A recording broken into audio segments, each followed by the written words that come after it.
Another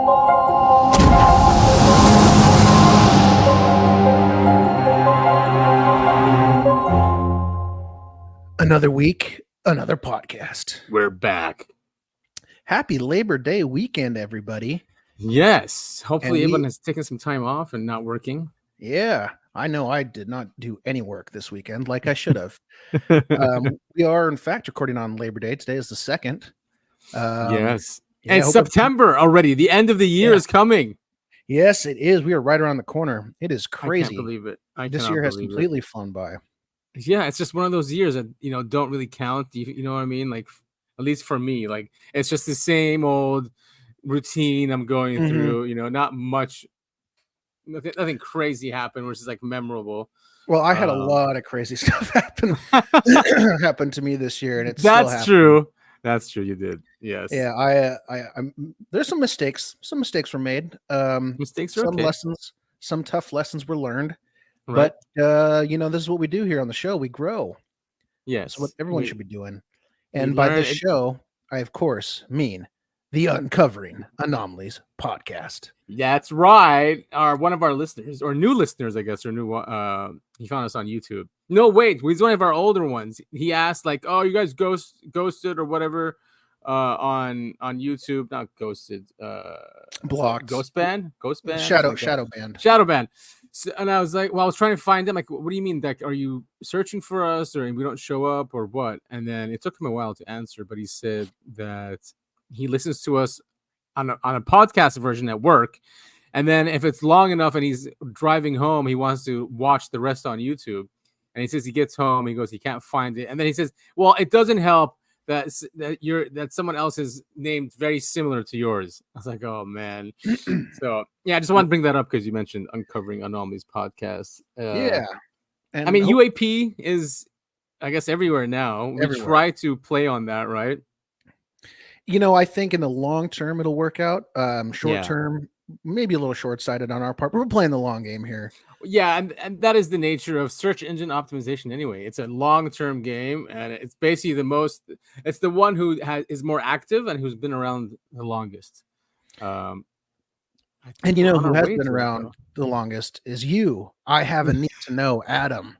Are you calling me old? No, you were here first. You started the recording. Oh yes, that's right. So it's like twin, and you're Topher too. The Tophering. So full disclosure, Adam was out of town this weekend, and I recorded the episode by myself. Got a good hour and 45 minutes in, only to save, download the file, check it out. None of the audio from the clips that I had played went through, so we are technically re-recording, even though Adam wasn't here the first time. Right, exactly. Yeah, you did it alone. It looked like it was lots of fun. Hour and 45 minutes. You went through everything. It was great. I had a great time screaming at myself and scaring the neighbors. I'm sure they loved it. It's probably a really quiet part of town, right? Yes, yes, it is. So for them, it's like, oh wow, what's happening? It's like a party going on. Yeah, I was doing all the different voices, so it sounds like there were more than one person on the podcast. Oh, it was great. This is episode 87, by the way. We are creeping up on the 100th episode. We're getting there. Yes, we are. And are you excited about that? Did you see us coming this far?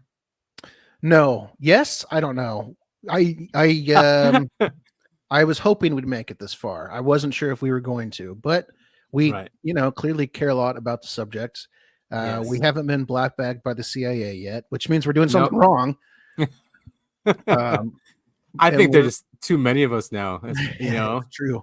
I mean, they're going crazy. Thin. Yeah, I mean, the mainstream media is it's losing the narrative completely. Oh, because they lost it. Yeah, because it's been decentralized, and the same thing goes here. So unless you're doing like advocating for violence and something really hectic that the algorithms will pick up and pass it on, I think you're okay. We've only pushed for a little bit of violence. I'm kidding. Yes, and then we but then if we do and it does come out, we always say, well, actually, we don't condone that. Right, and we don't. We don't. Even though the revolution was a violent act. It sure was. And you know what? It was illegal. Did you know that? The American Revolution, totally illegal at the time. Not many people know that. I'm sure it was. I mean, they remade it illegal too. I mean, because the Declaration of Independence does have in there a clause, right, for calls for revolution. Yeah, but I mean, now they're pushing, all these articles that popped out of the woodwork this weekend saying how, old and outdated I saw that, the Constitution is, and we need to get rid of it and all this other jazz. Of course they say that because it limits their power. They can't stand it. They hate even though it hasn't been perfect, it still has protected us and kept them at bay. And COVID was the proof to that, to me, how the system of government works, to protect us. It could have been a complete nightmare. Yeah, and I think just to emphasize what you're saying, I mean, the Constitution is in place to protect us, the people.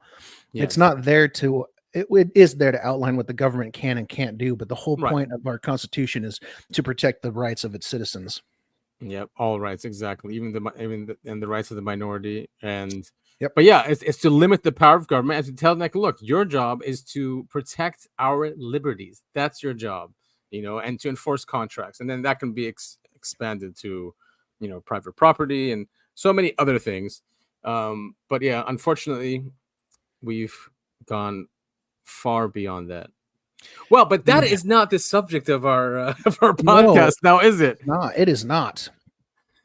So I'm going to say, since you already did this presentation, I'm going to go through pretty much what you went through. But, since you did it and it didn't come through, maybe you can just try to take us through it, and then we can converse about it. Yeah.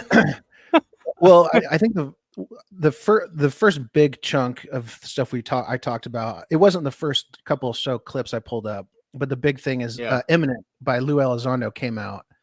So we're going to get in. That's going to be our first big chunk of time, but there's a couple articles here in the beginning that we should cover. We covered the Aurora crash of 1897 last week. Right. And of course, the day after we posted this episode, I found this article from 1904. It's not anything too crazy, but this ship off the coast of San Francisco saw these 3 glowing lights in the sky that all stayed in perfect formation, hung around, moved towards them, and then zoomed away. But the lead object was egg-shaped, which is interesting. The other 2 were described as being perfectly round. Very interesting. Yeah. So it's just a short little blip here. Was that the one that was leading the egg? Oh, the lead object was egg-shaped. Very cool. And about the size of 6 suns. Yeah, I think the way they're doing that is like, this is the way I read it. Maybe, I mean, this has to be, right? You look at the sun up in the sky, and then you just put that, in your head, you imagine 6 of those next to each other. Exactly. It's not the size of literally 6 suns. I mean, that would be insane. No, exactly. In the sky. And this is the Navy, right? So this is how the Navy, and they use this, use stars and whatnot to navigate too. I mean, it's still 1904, so it's not like we had radar or anything. So it makes sense that they'll speak like that. Mm-hmm. And it was the USS Supply at 6:10 in the morning. Man, that's so. Imagine seeing that in 1904. Yeah, I don't know what you'd think. Now, again, this is one of those things where I wonder if it's one ship, and you're only seeing the propulsion from 3 different sources, or if this could be 3 ships, moving in unison, which appear near the horizon, mostly directed. As they approached, the UFOs began soaring, rose above the clouds, were observed. Okay, still in echelon. So echelon means in a triangle shape, right? Right. This is why I'm asking. Maybe and they stayed, still in echelon. So they wouldn't know. Right. They would think that it's 3 separate objects, just in formation. Yeah, if that was the case. And very cool. I mean, who knows? Maybe it was, but yeah, just another cool sighting from around that time. And exactly, and timely for what we covered last week. Right. And then this one, the Gilgamesh tomb. This is a cool one. I love this stuff, man. Yeah. And that region of the world is just full of this history. Mm-hmm. And no wonder why they're blowing it up, you know what I mean? And taking all that and and destroying our history too. Or they're just obsessed with the narrative being them. Yep. They want to be the stars of the story, probably. Every time. All right, so let's take a listen here. Have you ever heard of the story of Gilgamesh? The story was written 2000 BC. Well, wait, have you read the Gilgamesh, the Epic of Gilgamesh? I know the general outline of it. That's about it. Okay. I remember taking it for one of the first courses in college. Was that a history course? I think it was. I think he went through Sumeria. And back then, I didn't even know that much. Like, just looking back, man, I wish I really paid attention to that class, because I'm way more interested now. Right. Than I was then. Because I remember he even that whole, and he was just a boring teacher. Like, I would fall asleep.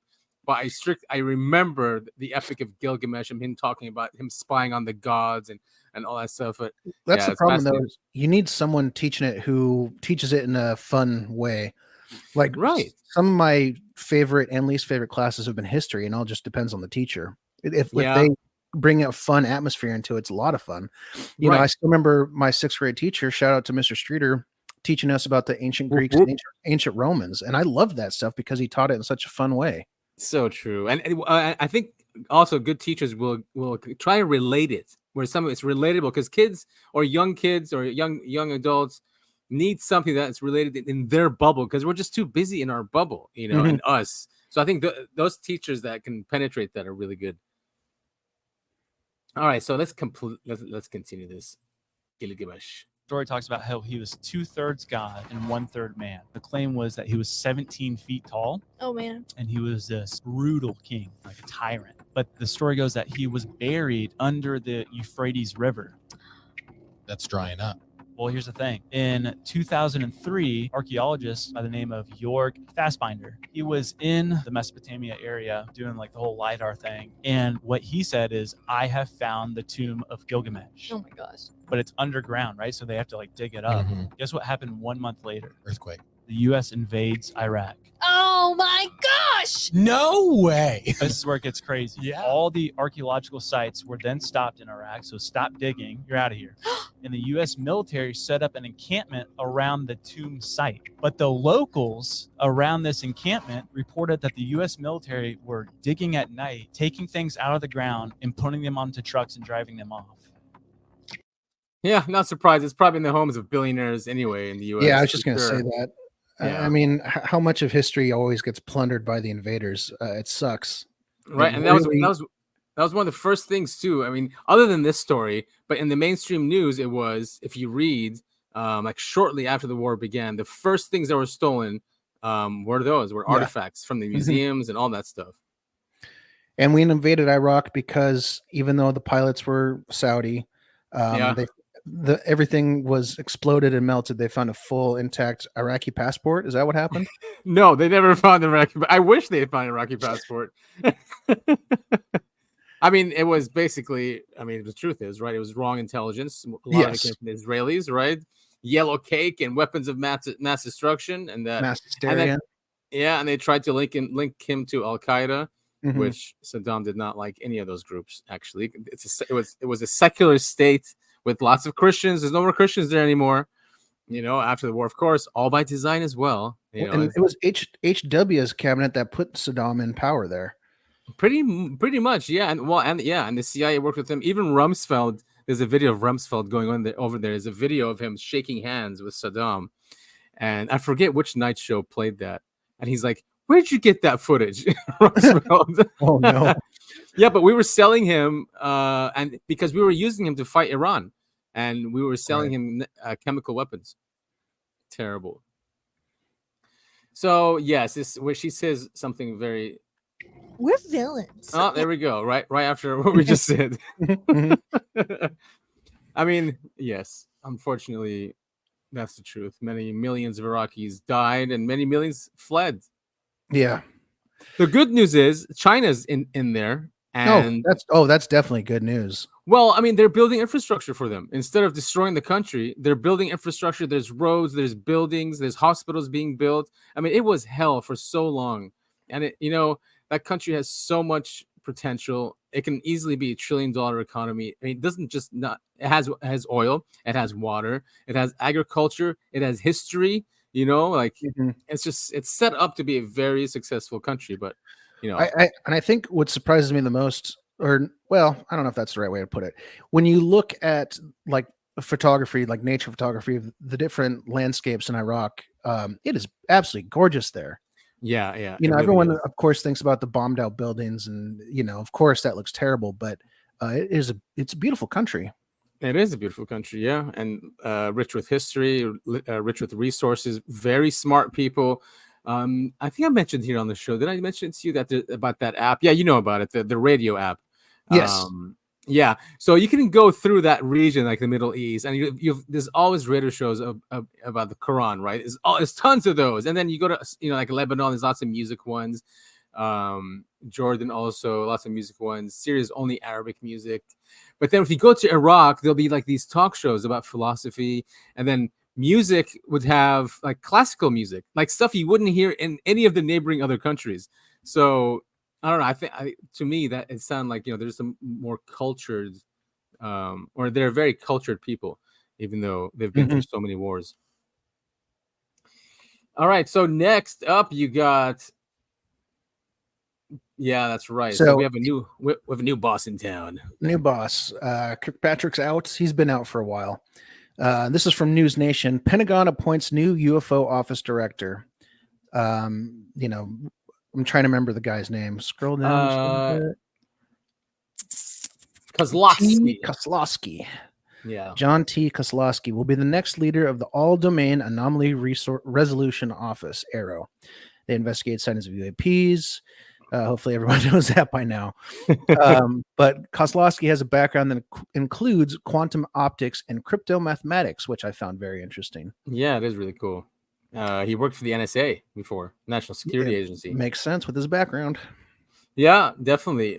So, we'll give him a chance, right? I mean, at the end of the day, it's not on this one person to be the arbiter of truth and justice. Kirkpatrick chose the easy way out, where he's going to be a mouthpiece for whatever the government tells him to do. Yeah. I don't think Dr. Kozlowski will be any different, because they're not allowed to be any different. They can't get into this position of power without sucking the teats of the government. That's very true. And Kirkpatrick, he was not transparent. He did not investigate anything, or he didn't release anything that was anomalous. Let's say that. Like if they said they solved it, it'll be released. He didn't really investigate anything, especially from the whistleblowers that came to him. He just said that they were misinformed or didn't know what they were talking about. Or he would just lie about stuff and, yes, and the lying. Continuously get caught lying. Yeah, exactly. Like Merrick, right? He on his interview with him, he caught him lying twice. And even when he confronted him, he continued to lie. Like the guy can lie with like there's nothing going on. Man, sick people. So this guy hopefully won't be as bad, but let's not hold our breath. They're not going to give us any truth. Yeah, well, it's like Cold Heart. We'll cover him a lot later this episode. He says waiting for government disclosure is a waste of time, and I tend to agree. Yeah, it's not going to happen. So there was also an article by Liberation Times, and they basically go through why Kirkpatrick, was really bad news, and one of the things, he was very involved with gutting the UAP Disclosure Act, which actually, well, this guy's saying sources inform Liberation Times that Dr. Kozlowski is showing promising signs of adopting a new approach to the UAP topic, particularly in investigations related to allegations of retrieval and reverse engineering programs involving materials and biologics of non-human intelligence or unknown origin. However, it is still too early to predict the direction Dr. Kozlowski will take. Now, this could be just PSYOP. Yeah, information being sent to him. Journalism is dead. I mean, you can't reveal your sources, but I always have to scoff when I see sources say this or that, because it means nothing. Right. So Liberation Times also inquired with the DoD whether ARROW would oppose any provisions in the latest UAP DA following Dr. Kirkpatrick's admission that he successfully lobbied against the UAP Records Review Board included in last year's UAPDA. In response, Susan Go, we do not comment on pending legislation. Yep. So basically, he said the sources told him that, but he doesn't believe them. And right.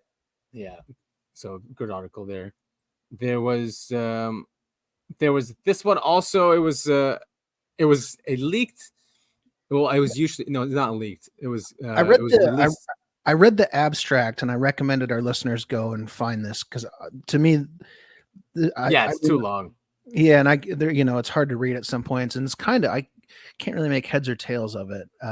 But it is about anti-gravity and dematerialization of matter. I remember was part of it as well. Right, and it's timely because Dr. Brandenburg. This came out a couple days ago. He did research on anti-gravity craft, and it was funded by DARPA. Now, DARPA told him last week to go ahead and publish, and he's shocked that they actually told him to do that. He's been involved in these classified programs for a very long time. He's one of the whistleblowers that have come out, but he's a physicist, and he's been doing research on these anti-gravity crafts. So his research just came out and just got published. He did a presentation. We won't go through the whole thing, but he did a presentation to APEC, which is an energy conference, about this. And it's amazing that the stuff's being. So basically, he proved, and he has equations in there and everything. It's in a DARPA presentation and research document, peer reviewed, also. But basically, that electromagnetic waves can decrease the weight of objects even to zero. And he proved this in experiments on videos, and then all in that DARPA. So basically, I don't know what DARPA's saying. People are trying to figure this out. It might be like, all right, here it is. Take it. Do what you can with it, I guess, because he proves that you can just get material worth $200 or less, and you can copy his experiment. So, yeah, really cool stuff. Dr. Brandenburg, I think we've talked about him before. He also noticed that a nuke was used in Mars or on Mars thousands of years ago. He did a scientific paper on that. And also, the Department of Defense told him to release that. That was a few years ago, though. Yeah, I remember that. Yeah, so he's a smart guy, knows what he's talking about. We'll quickly just get the gist of it, and then we can move on. It's 1981 when I got my PhD at Lawrence Livermore Lab. And by the way, I had the great pleasure and honor of meeting Frederick Winterberg several occasions. Yeah, see, since 1981. So he's been doing this for a long time. Smart dude. Subatomic particles, electrons and protons, and they're both. And see, it's a DARPA presentation, which is nuts that they're releasing this stuff. Yeah, and that's pretty cool. I don't know if a lot of this stuff is happening, by the way, now. Things are like becoming more laxed in the national security state, especially with this subject. And it could be because Trump is coming in. Let's not forget that the 2017 thing was during the Trump era. And all his people in the intelligence department were on Fox talking about this subject openly. Mm-hmm. He openly did it. He started Space Force as well. So, I mean, it's just dumb that there's any administration that would restrict what our scientists are allowed or not allowed to work on. I mean, if you're part of the deep state that this is the foundation of, you want to keep this grift going for I don't know, eternity. Mm-hmm. Anyway, I think this is too mathematical and scientific for our purposes. But he does go through all of this. It is a DARPA funded research. He does prove it in videos as well, of the objects losing weight, like right here. Basically, when you turn on the circuit, the object loses weight. When you turn off the circuit, it goes back to its weight. It's pretty cool. Yeah, man, really cool and very exciting. And I'm glad that they're seeding these things, even though they're 100, 150 years ahead. So that's what they care about. They have a head start. Right. If we catch up, they know the trajectory is going to go. But then that brought up, have you watched this 0 Point? I haven't. I've heard of it. Mark McCandlish and the Flux Liner. I've never watched it, but I think you've told me about this, or I've heard about it somewhere. All right, so yeah, it's a cool documentary about Mark McCandlish. He was part of the Disclosure Project as well, and he's an engineer, but he also is a great illustrator. And he had many people in the aerospace industry tell him stories about this flux liner, or an alien reproduction vehicle, they called it, an ARV. And You know, he died before he went to Congress. He was going to be a witness, and they said it was suicide with a shotgun. Do you believe that? Well, no, I don't. So rest in peace. People have been known to do that, so it's not completely out of the question. But the timing always makes me question things like that. Yeah. So I mean, just before that, he committed suicide, quote unquote. Cool documentary. I just want to play a quick clip of the ARV for our viewers. And he said that the paint that was on the outside, it looked like they'd taken a bunch of powdered lead, mixed it into a resin, and then just brush painted it right on the side of the aircraft. It looked like it was slapped together in somebody's garage, you know.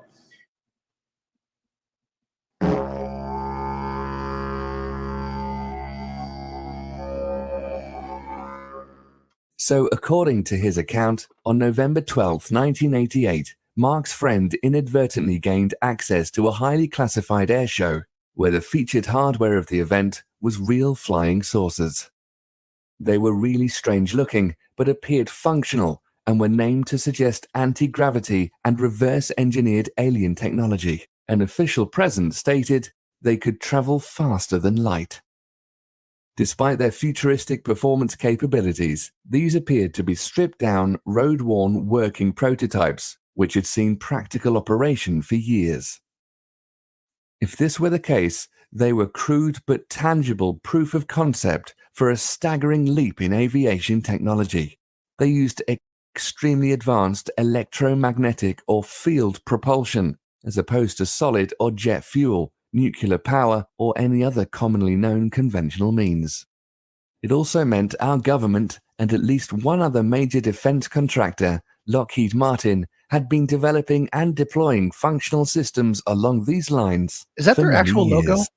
Yeah, well, that's the Skunkworks logo. Oh, that makes more sense.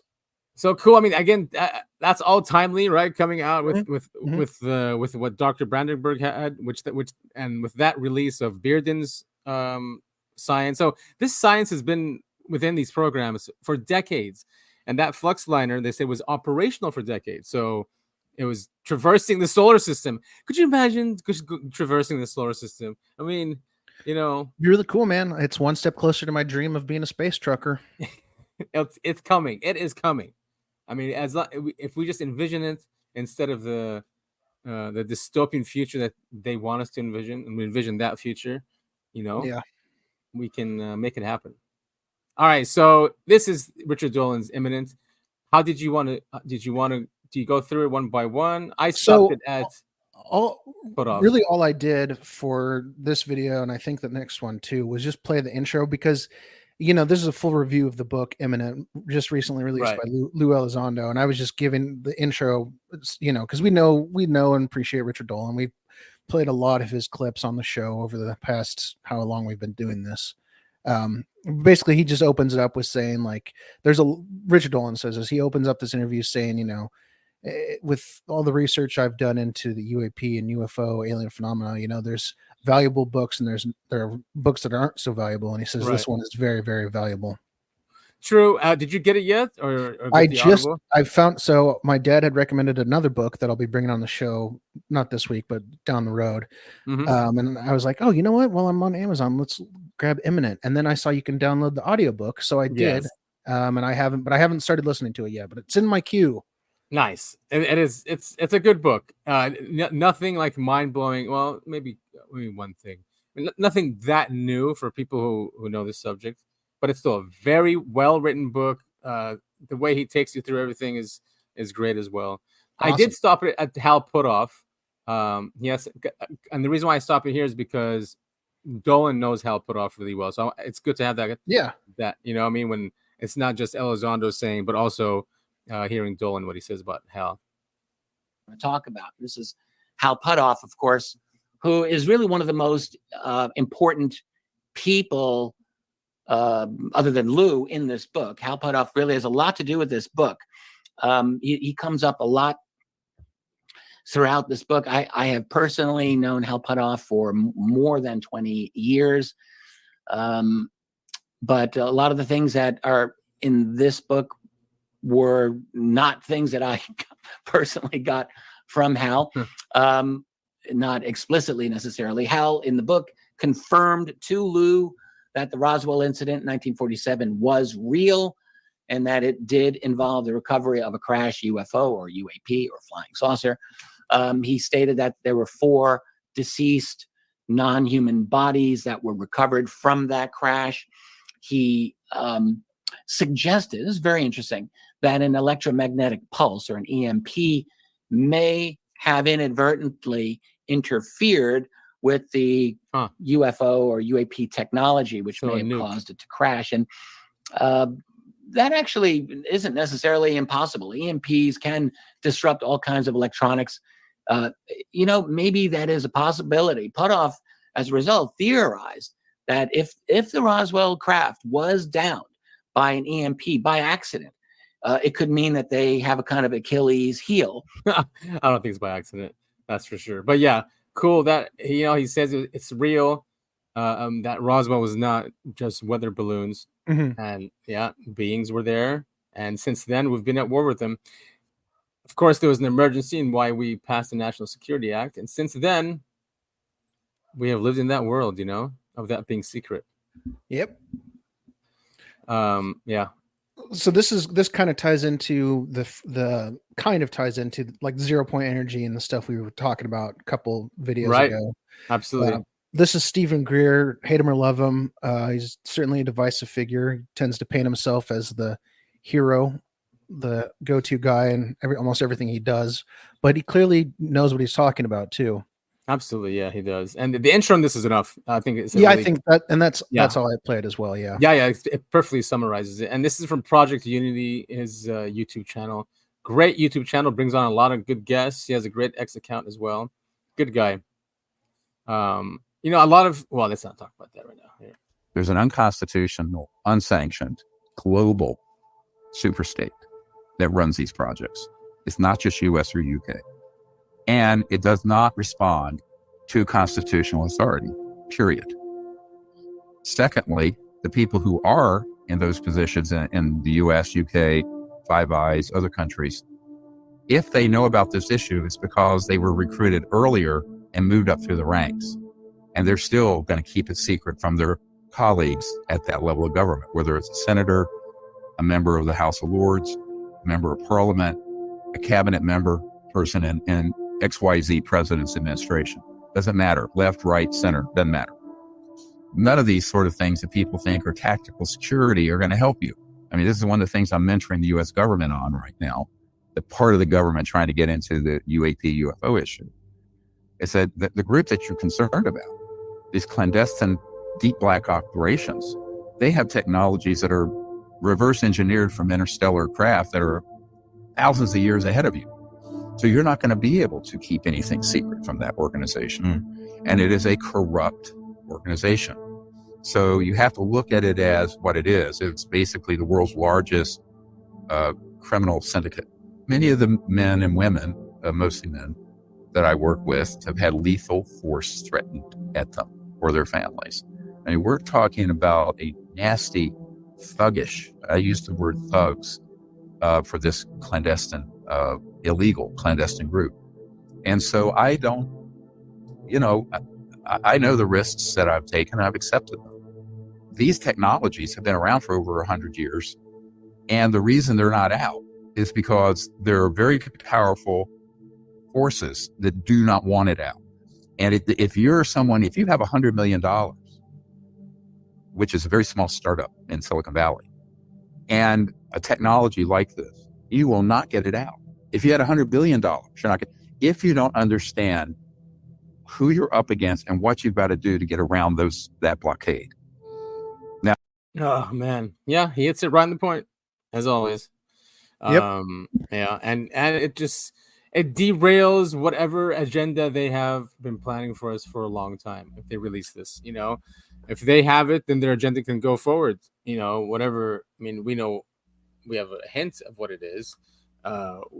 They've hinted also to what it is, but it's basically a global empire. And if with these technologies out, it will decentralize power, and they can't have that. Right. I mean, that's something he brings up in the middle of that, and I was really appreciative of it. for instance, if you're just some scientist and you discover this technology and some way to do it, you can't just enter the field. You have to have hundreds of millions of dollars and political backing just to get your foot in the door. Yeah, and he said even 100 billion is not enough. He's got 100 Yeah. million is small, 100 billion not. He goes, if you don't know what you're dealing with, and they've killed these people. Yep. And he mentions that as well. If they don't just outright buy your technology and shelve it. Yeah, So, I mean, and this happens not just in the UFO field, but I mean, hell, this even happens in the automotive industry. There was all these people that were coming up with alternative fuel engines for vehicles, right? right. They get bought up by the big, the big automotive companies, and then those projects were, just either shelved or completely forgotten about. And that's the point. Yeah, it's sad. I mean, we also have the 1951 Invention Secrecy Act, so they can come in and just confiscate your patent and your invention and pay you a fair market price for your invention. Yeah, right. So yeah, complete, like you said, it's a crime syndicate. It's like they act like the mob because they are the mob, probably. Yeah. All right, so you also did this one. Louis Elizondo calls David. No, was it this one? Oh yeah. With Ross Coulthard. I think. Yeah, they talk. This is the one they bring up the evangelical. The Collins elite. Yes, which is a really interesting point when it comes to this field. Yeah. All right, let's play that one. I think one of the things that leapt out at me in the interview that I did with Lou, and he's also expanded on this in detail in the book, is his account of the Collins elite, that there is in the Pentagon and in the intelligence community a group of people who are deeply, and no criticism of them for this, by the way, they're entitled to be religious. They're deeply evangelical Christian, deeply, deeply religious. And they perceive the phenomenon, whatever it is, as demonic. And Lou tells me in the interview, and he does a little bit of this in the book as well, about a meeting or a sort of a confrontation in a hallway that he had with a very senior member of the Collins elite, somebody who was very, very senior in DIA. I think you and I both know who he's talking about. And I've looked online, and this person he's a very deep evangelical Christian, somebody of avowed Christian faith. What do you think about the propriety of somebody in the Defense Department, though, letting their religious faith intrude on, one, the public's right to know about something that is, according to Lou Elizondo, Chris Mellon, Dave Grush, Colonel Nell, a national security, public safety threat? And what do you think about the idea that, religious beliefs are allowed to intrude into the day-to-day workings of a government agency, especially one as crucial as the Pentagon? I think it's outrageous, Rob. Pure and simple. It's outrageous. I think it is. It's completely outrageous. So, we have evangelicals trying to block people from within the government trying to look into UFOs. And, books like Nick Redfern's book, he also talks about the Collins elite, and he says that they even try to block funding to these projects. And because they think these beings are demonic, that's their view. Maybe they are demonic. It's such it's such a frustrating thing. Like if you, for sure, you're deeply evangelical, it's fine. If you truly believe these things are demonic, fine. But I don't understand why you would then fight people that want to learn more about these things. I mean, look, it's evangelicals, right? So I think the word that the guy used was they're deceivers, they're liars. So he's even thinking, even if they said that they're non-human or they're from somewhere else or whatever they told them. Yeah, exactly. Don't listen to them. They're tricking us. So they're demonic. Now, when it comes to evangelicals, I'm not going to listen to them anyway. They worship a foreign nation. They think all Jews are God's chosen people, and they really believe that. Fine, you can believe that, but don't overtake politics, which they have. But like now it's applying to the UFO subject as well. It's not enough that trillions of dollars are being sent overseas to kill people. For God knows what kind of agenda they have planned. I just don't. Yeah, I just can't stand when people use their beliefs. It doesn't even have to be religion based. They use their beliefs to block other people from trying to learn more about what's going on, no matter what, if it's UFOs or if it's politics, whatever we're talking about here. When you start using your beliefs to trample other people and keep them blind and deaf, so your opinion is the only one that matters, that's when I start getting upset. It's the narrative thing again, right? Their narrative is, or it's their agenda too. Maybe it just ruins their agenda. Yeah, getting this stuff out. But yeah, so dangerous. Merrick says it here. They're trying to be nice. He recommends a book a theologian wrote that it doesn't hurt, and it doesn't hurt most religions. Look, we know who it hurts, and it hurts like it hurts the power structures of the elite, whether they want to cover that in religion or not. That's this secret who it hurts the most, and that's the reality of it. But I think they cover it with religion.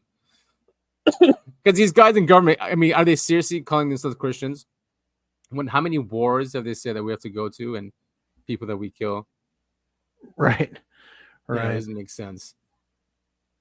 Yeah, so Ross Coldhart did an AMA on Reddit. I'll be honest, some of his answers are really cool, and some of them are, I'll say, unsatisfactory. In fact, the top answer to his question here. So the question he was asked. For those of you who don't know, an AMA on Reddit is an Ask Me Anything. It's when someone, they're usually an influencer, celebrity or something, they come on and users can ask questions and, the person will respond. So like the very top question got the most upvotes, most popular question. Have you ever seen or heard of any reports that suggest NHI might be capable of disguising themselves as humans? What's your take on this possibility? Ross, of course, just answers yes. Just yes, and that's it. That's it. But there's some other questions he responds to, and he has good stuff. Oh, this is a similar one, isn't it? Yeah. Is there any merit to the claim that in 2004 there was a blue-on-blue firefight between a JSOC unit and a Lockheed Martin recovery team over UAP craft, resulting in the death of 2 JSOC members? Again, Ross just says yes, but then he goes on to say, and that's not the only incident. Again, no elaboration. This is why I said answer is not super satisfactory, but there's a couple here where he does expand a little bit. Another question here.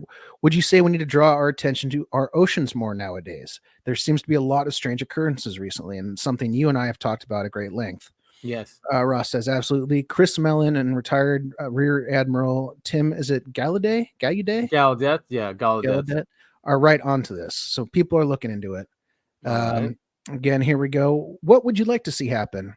Ross says, I think it's inevitable that solid scientific investigation, almost certainly privately funded, will reveal the existence of NHI. Government disclosure is a complete waste of time. Their heart is not in it. I think that even sympathetic congressional representatives are excessively manipulable with talk of protecting national security. Yeah. Yep. The only way to revealing this is independent, objective investigation. I brought this up earlier in the show. Government disclosure is a complete waste of time. I agree, but he says their heart is not in it, and I disagree there. I think they have a vested interest into not bringing it up. Not right ever. What's this one about? Yeah, if you want to read this one, that'd be great. This is a good substantial answer this time. All right, so it goes, are you aware of government investigations into reports of abductions of either citizens or government military officials? If so, is there any corroboration of or overlap with what has been reported by abductees and people like John Mack, Whitley Strieber, etc.? 2, in a previous AMA, you mentioned psionic abilities as being underappreciated in the common discourse. Can you elaborate on what you meant by this, and or which elements or types of abilities are more salient? Brush pass, that's his. I don't know what that even means. All right, so I'm certainly talking to people who tell me they have been abducted, or that at the very least they have been aware that while they were in a paralyzed state in their own home, something was purportedly operating on them. I honestly don't know what to think of these accounts, and I'm keeping an open mind. Like all of us, I'm not dismissive of witness testimony. I don't default to the notion that all of these people are crazy. There has to be an explanation when you consider the similarity of these independent accounts. So that was that one question. And then for psionics, he said, yes, I'm very interested in an alleged psionic program that the U.S. government and certain private corporations have been operating for some considerable time. That's why I recently put Uri Geller on my reality check show. People missed the point of my interviewing him. I've been abused by folks of giving him credibility. Yes, he was accused of being a fraud and a charlatan. But have a look at the CIA library declassified files and look at the work the CIA did with him to show his psionic abilities were allegedly verified as authentic 50 years ago. These were rigidly scientific, controlled blind studies. Why was the CIA interested in psionic psychic abilities so many years ago, and has it really stopped at that interest? No, probably not. I don't think it has at all. I suspect the GATE program, which is gifted and talented education, was and probably still is used illegally by the U.S. military and certain private companies to find kids with psionic abilities. What I'm hearing is shocking. It makes MK Ultra and Sidney Gottlieb crimes with LSD and other drugs look like child's play. Cool. Yeah, I mean, this is what Stranger Things is based on. Yes, you know, this kind of stuff is coming more and more mainstream because, like almost everything we're seeing, you know, when these crazy stories come out, there's a kernel of truth there. You know, MK Ultra was just a conspiracy theory until it was proven real. Yeah, and it was because the church trials, right, in Congress in the 1960s, that released all this information. So again, you know, government's not totally evil. It's huge and filled with different factions. So, you know, we can change things from within the government. So there's one more question here that I wanted to highlight. Hi, Ross. Matthew Pine said a significant figure in American public life is going to come out and make a statement that will push forward disclosure. Are you aware of this? And do you have any idea of who it could be? And Ross just says yes, but he can't say any more. Boo. At least a hint. I know, Ross. He's just one of those. It's coming soon. You just wait. Yeah. But he doesn't care. I'm interested. Who do you think would be this? I mean, obviously, you know, we've got like Lou Elizondo. American public figure. Yeah. All right. So who do you think that could be? It have to, like, if it was actually going to push. It has to be a president. It has to be. It has to be a former president or vice president, something like that, right? Ooh, can't wait for the next debate coming up. I mean, That's Obama. Well, he didn't he say like yes, they are real or something? Like he wasn't like completely closed about it. I don't know. I think Obama would be a pretty big one if they're really going to push forward disclosure. Yeah, if I think Obama came forward. Yeah. Who else is alive? Is Carter still alive? I think he's barely alive. I think he's barely hanging on. Okay, because that'll be a good one. Because no, actually, they didn't tell him anything. That's why he launched all the investigations, the internal investigations, to go look for stuff. Because George H.W. Bush was CIA, and he asked him to brief him, and he said no. Anyway, but yeah, Carter's probably too old for that to come out. Anyway, it's an interesting AMA. There's some fun stuff in here.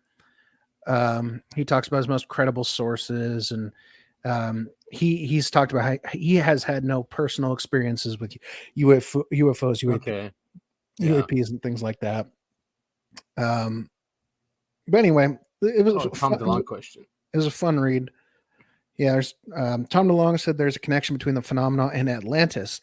He also mentioned that among the debris from a spacecraft, there were Greek letters. This description matches the footage of the debris that accompanies the alien autopsy video. Has anyone informed you if that video is real? And Ross replies, I think Tom DeLonge was given a lot of very authentic information by Lockheed Martin Skunk Works and by General Neil McCaslin and Michael Carey. I think what he's saying here is he's saying none of that is real. And he's saying it in a very nice way by saying Tom DeLonge was yes, given a lot of very authentic information, but he was also given a bunch of horse shit. Right. Like that was bullshit, but here's the real stuff. Yeah. Oh, funny. Anyway, yeah, it was fun going through those. I got to one of the first AMAs I just randomly caught live and got to watch the responses come in. Nice. Did you try and contribute? No, I didn't. Those things, there's so many people in there already. The chances of being seen are null. Yeah. So this is a great thread. I went through a bunch of these videos in this thread that nice. Vicky Verma on X posted. Unexplained 2020 is the @. Yes, he's great. This first post here. Her name is Donna Hare. She is a former NASA employee, never a straight answer, who publicly claimed that NASA has many high-resolution photos of UFOs and alien spaceships. She wanted to testify before Congress, but it never happened.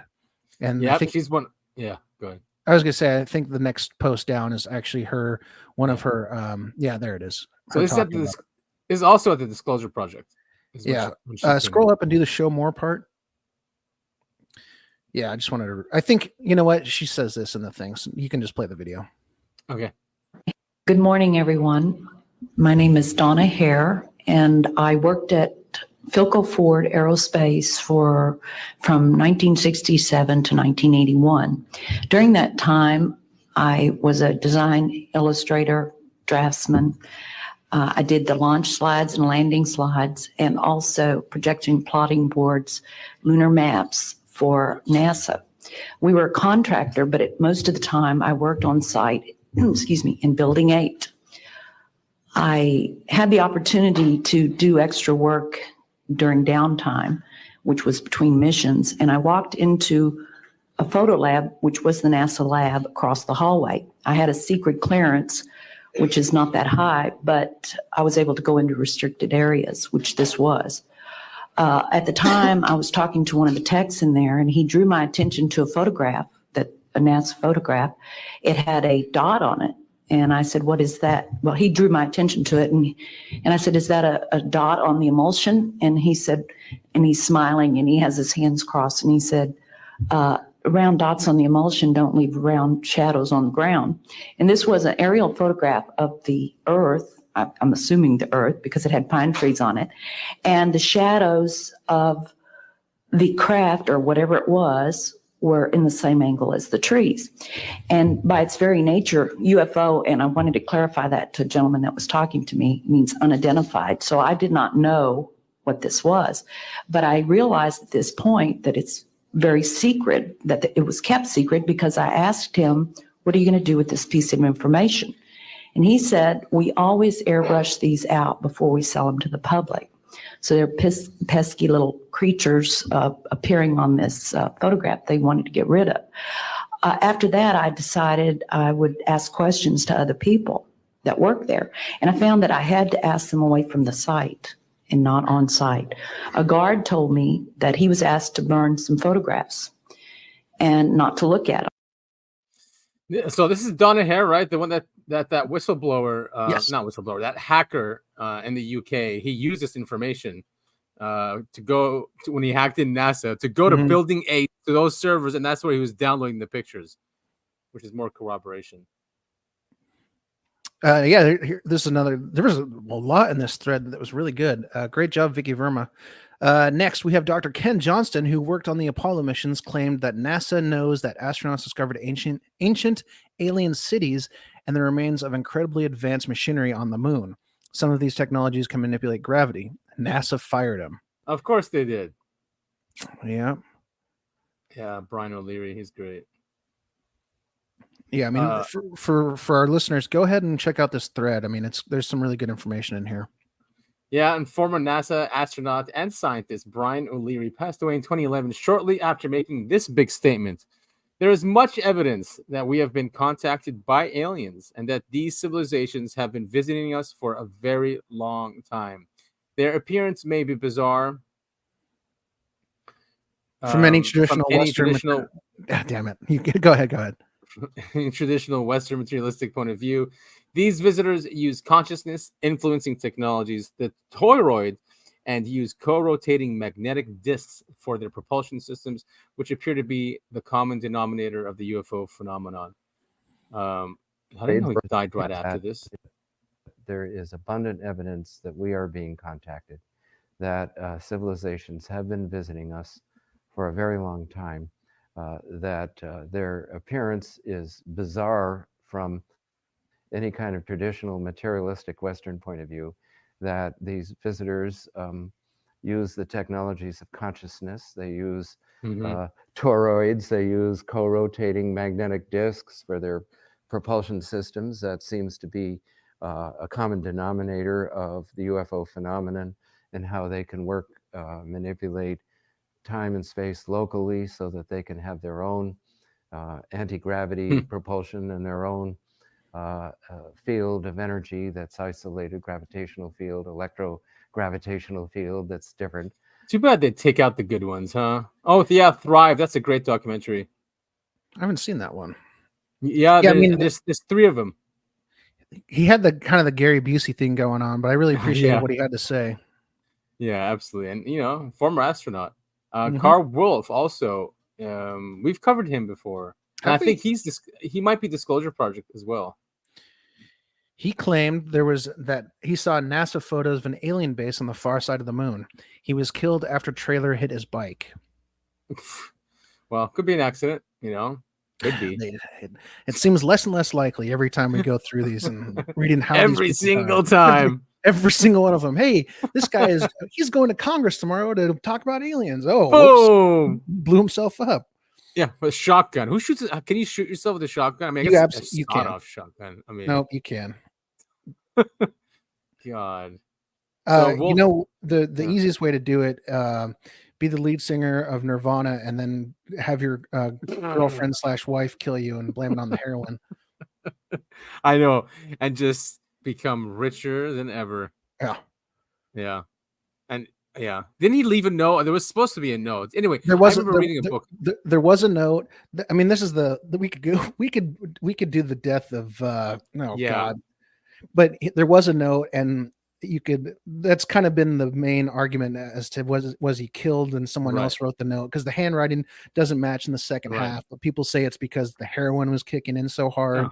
But the heroin was kicking in so hard he was able to prop up a shotgun and shoot himself. So I mean, it's like, nah. I know, it's like, nah, I don't buy that.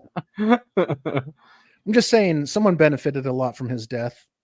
She definitely did, and she was jealous of him, and you can see it in the behavior towards him, like early on. There's lots of this footage of that too. I mean, and apparently she used to, really demean him, and and play with the self-conscious thing that he's nothing, that he's a loser kind of thing. Nirvana was like in the process of breaking up too. That was a whole thing. Oh yeah, well, that makes sense. Yeah. All right, so continue with Wolf. He was a photo technician and one of the first images coming back from the lunar orbiter in 1966. He was brought to NSA site and shown giant alien bases on the far side. Cool stuff, man. I wonder if they're still there. Yeah, I can't imagine they wouldn't be. Right, exactly. It's just weird that China now went to the far side of the moon. I mean, granted, it's not a small moon or anything. You can land somewhere and not see anything, you know what I mean? And then there's plans of us going back to the moon. Could be just bullshit for more funds to go to these stupid projects where nothing is done. I mean, you see what's going on with Starliner? Is this going to be on here? The Starliner? I don't think that was in the list of articles. Yeah, I don't think I included it either. Anyway, we've talked about Bob Oshler. I had a fun time trying to pronounce that yesterday when I recorded. Oshler. He's got a cool voice. Oshler. I don't know. Yeah. He does have a cool voice. Cool name. And he tells the story really well as well. And he was on like a lot of programs. Okay, yeah, let's listen. He's good. Okay, if these governments, the Canadian government, the American government, if they are in possession of spacecraft, if they have made contact with aliens, why don't they tell us? What I was able to learn is that the issue of secrecy dates back into the early 1950s. And in 1959, actually, NASA had a study conducted by the Brookings Institution in Washington, D.C., addressing the issue of whether this alarming issue of a confrontation with an extraterrestrial culture should be released to the public, this information. It was determined that there would be grave consequences for just an overt public pronouncement by government officials. So a determination... What does that mean? We would all panic. Well, not necessarily just panic, but the issues that it presented, not only theology, but issues involving economics, standards of monetary concerns. If you acknowledge type of technology that renders fossil fuel-related industries obsolete, for example, you have grave consequences economically all the way around the world. I mean, could you imagine entire economies would go bankrupt? Like these countries, entire countries will be gone. And there's no oil. If there's no oil economy, Saudi Arabia will be completely finished. UAE gone. You know what I mean? Like these. That's why there's this vested interest in not releasing this technology to the public. Yeah, exactly. Not just economies, and it is a global economy. Yeah, no, you're right. Countries. Yeah, whole parts of the world. Whole parts of the world would just turn into I don't even know what. Into like what Libya is now, and I mean, well, Libya has oil, but I mean, like what what happened to Libya after the war, or when they took out. There's slavery. They're selling slaves out in the open again. Oh boy. I know. Yeah, but it doesn't have to be that way. It could be slow. Maybe that's why they're releasing this stuff. Yeah, we'll see. There's got to be a way around it. They're so smart. So another someone talked about UAPs in the ocean. It's interesting that this is. I mean, he said this. It looks like he was talking about this in 2018, but it's good to see that all this stuff is coming full circle. Breaking into the mainstream. Kevin Newth, he's also a NASA scientist. Cool guy. He's got a funny voice though. Have you heard him speak? No. Do the calculations. This is actually. Oh yeah. I've criticized other physicists, but he's a brilliant scientist. He's one of the ones. You can tell he's a brilliant scientist because of his voice. Yeah, exactly. He's a total that's all he cares about, obviously. But he's one of the guys that did that really cool study of looking at the old radar data of the 1940s and 1950s and calculating how fast these craft were going when they were going from one radar station to the next. In the thousands of miles per hour. But yeah, great scientist. Every year he comes out with something and he puts it into peer-reviewed research. Very cool. It's the way to do it. I know, and I'm just shocked how you still see people saying there is no evidence. Yeah, well, I think those people can't handle it. I think most people they live in their bubble and they don't want to hear about anything outside of their bubble, and that's it. Yeah, because it really ruins their paradigm. They can't handle it. Like really, some people cannot handle this being true. I mean, it's why these news corporations are so popular. Is because there's a lot of people that just want to only listen to Fox News, only listen to CNN, only listen to MSNBC. Oh, could you imagine? Because you don't want to hear anything that you don't agree with. Because it's easy and convenient. I mean, if you really want the truth, you have to go to different sources to get it. Right? Yeah, absolutely. Wait, okay. I think we can move on from this thread. I highly recommend, like I said, our listeners come check it out. There's a lot of stuff on this in this thread, and it's all great. It's all really good stuff. It is good stuff, and straight from NASA. You won't see that anymore. Our government's been completely taken over. Seriously, where people can't. Anyone who comes out to say something is just kicked out really quick. Mm-hmm. All this is from also Jay from Project Unity. I guess this is an audio and a video from people that are doing a CE5 kind of event, right? Mm-hmm. They were meditating, and they were asking him to do stuff like in their minds. They would ask him to do something for these, and these lights would reciprocate those thoughts. Yeah, I mean, CE5s are great. I think it'd be fun to go and try and do this again if we could get like a group. Maybe when the show's a bit bigger and we've got some audience members that want to come do it with us, we could go find a big open field somewhere and call some UFOs down to come see us. Yeah, you never know. I think the larger the crowd, the better. I think 8 is a good number, they said. So let's take a listen to this event, and they recorded on video these orbs doing really cool maneuvers. That's 2.5 million light years away. So at the speed of light, it would take 2.5 million years for them to get here. At first, I came from Vestalen, that's Norway, where you have a lot of activity there. I wanted to go to bed, and something said, no, you have to go outside. Putting my camera up, and then I said, okay, if you're there, can you just fly by and stop? So the craft came in very fast speed, and stop, and then, okay, and flew away. This is amazing. It'll stop, turn left, turn right, move around at all kinds of angles. And she's had multiple events like this happen. What will be evident in that footage is what she has actually asked for them to do. So I know there's one case where she has told me herself that they have produced a V shape, and she requested that in consciousness. So I looked up, and suddenly something appeared in front of me. And then I said, "Are you there?" And then they come out.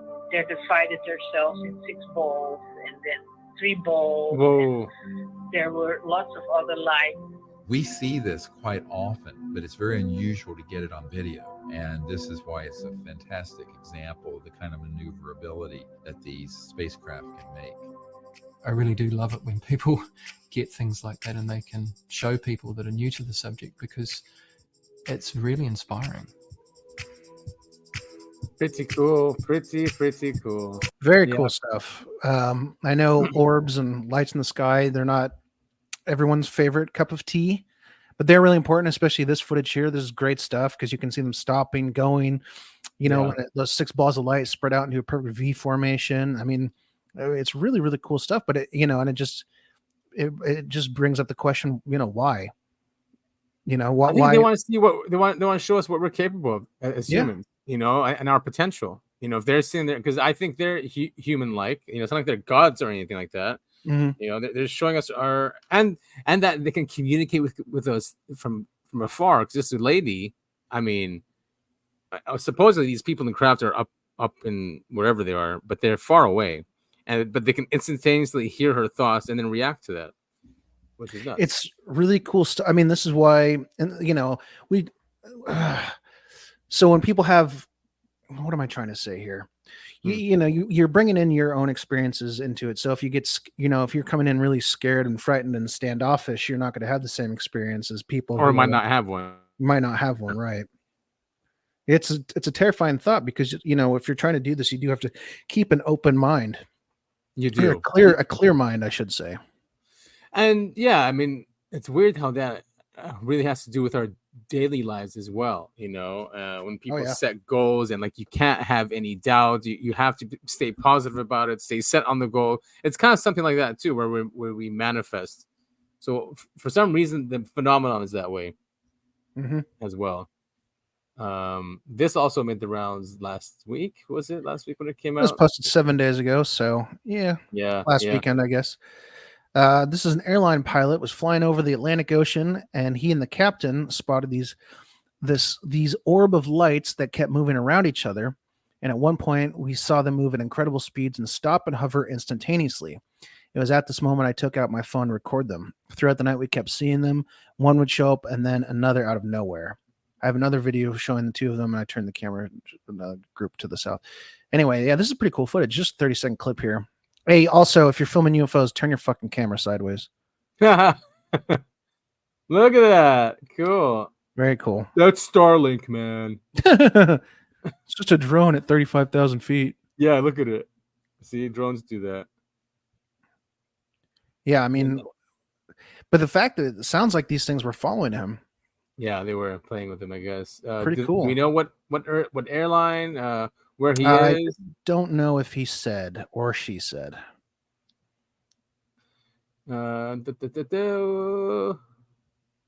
We see satellites all the time, and the way these moved were not satellites. Thank you. Airline, not showing anything really. I don't think they posted, unless that's it right there. Did it switch over? No, switch it over. UAP or the Pacific? Oh, here we go. Flying from HNL to the 48. What's HNL? Oh, still they're Southern California because they're headed towards or going from LAX. Whoa! So is this someone else? I think it's another one. No, I think it's the same guy because he said he had another video, and I think this is the other video. Oh, whoa! Look at this one. Yeah. So it's going up now, and he's trying to keep it in focus. No audio really, and they're pulsating.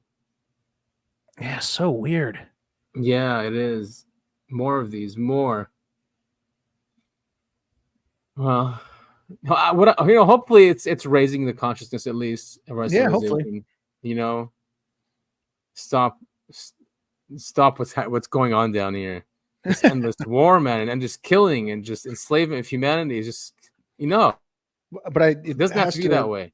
But it has to come from humans. Humans have to stop. Stop exactly. Stuff. Aliens can't help us out. I think that's the point. Yeah, but I think that's what these are. I think good though. It's showing an opportunity or a potential, something other than what's happening. Mm-hmm. Yeah, it has come within. So maybe that's what these things are as well. The first, what is it? The Prime Directive in Star Trek. Isn't the Prime Directive they can't interfere? Is right. That the whole, exactly. Okay. I don't know my Star Trek very well. Yeah, they can't directly interfere. So maybe that's what they're just doing, is just subtly influencing us. So this was really cool footage too. I think you sent this one, right? Yeah. In Missouri. I don't know what date. But yeah, it's cleared foot. Lights. I mean, it looks like it's rotating. It's a cube. It does look like a cube. Yeah, it does. Once he said that, yeah. Mm-hmm. Okay, it's think tank for sure. He zoomed in on it. We'll check below. Wow. Yeah, really weird. Just floating, spinning. Yeah. Missouri, huh? I guess so. And it's not like it's falling. So it's staying in place, but it's rotating. Yeah. Because if it was space debris, you'd see it continue to fall. Right. Not just sit there. I'm on Glenstone in Springfield, Missouri. I mean, I guess I'm trying to find an excuse. Maybe this is a balloon of some sort. Lights around it. Just because it's not making any sudden movements like a craft would. It's just kind of floating. Unfortunately, it's hard to tell, right? Yeah. Let's see. Still really cool footage though. I like it. Let's see if there's anyone who zoomed. Higher quality. The source is me. Haha. Posted 2 years ago. What's this? Is he zooming in? Okay, no, it's stabilized. Oh, or a little bit. Kind of zoomed in. Yeah. Anyway, more cool footage. Keep your eyes on the sky, people. That's all I can say. Coolness. What do we got next? Oh my! Of course, this video cannot be played. Of course. Oh, there we go. Ah, nice. All right. Oh, Josh Holland. All right, so we're moving into politics here a little bit, just a little bit. We're going to dip our toe in like we do. Yeah, right. I mean, not go too deep. Just to nudge people a little bit on what's going on. Help wake up your consciousness, bro. Yes. I mean, we're centrists, we're definitely not team red or team blue. Actually, we're neither. Yeah. Example of this administration coordinated, apparently, according to a federal court, by your agency. Oh, wait, should we say the title? What's the difference between a conspiracy theory and the truth? About 18 months. You've said that many times on the show. Yep. I think you say 6 months, though. Yeah. Which it is becoming quicker. Yeah. Yeah. So that's the context of this. Pressuring, coercing social media companies to engage in censorship. Is that constitutional? That is unequivocally false. Is what the emails show. It is unequivocally false, Senator. You are not pressuring the big tech companies to take down accounts. You are not meeting with them to ask them to censor on your behalf. That is correct. We are not. Here's my point, Mr. Secretary. It has been established for years in this country, as you very well know, because you're a lawyer, that the federal government may not use private third parties to engage in activities that are unconstitutional. That's exactly what you and this administration are doing. You are leveraging private companies to carry out censorship on your behalf. It's dystopian, but worse than that, it's unconstitutional. It's also false.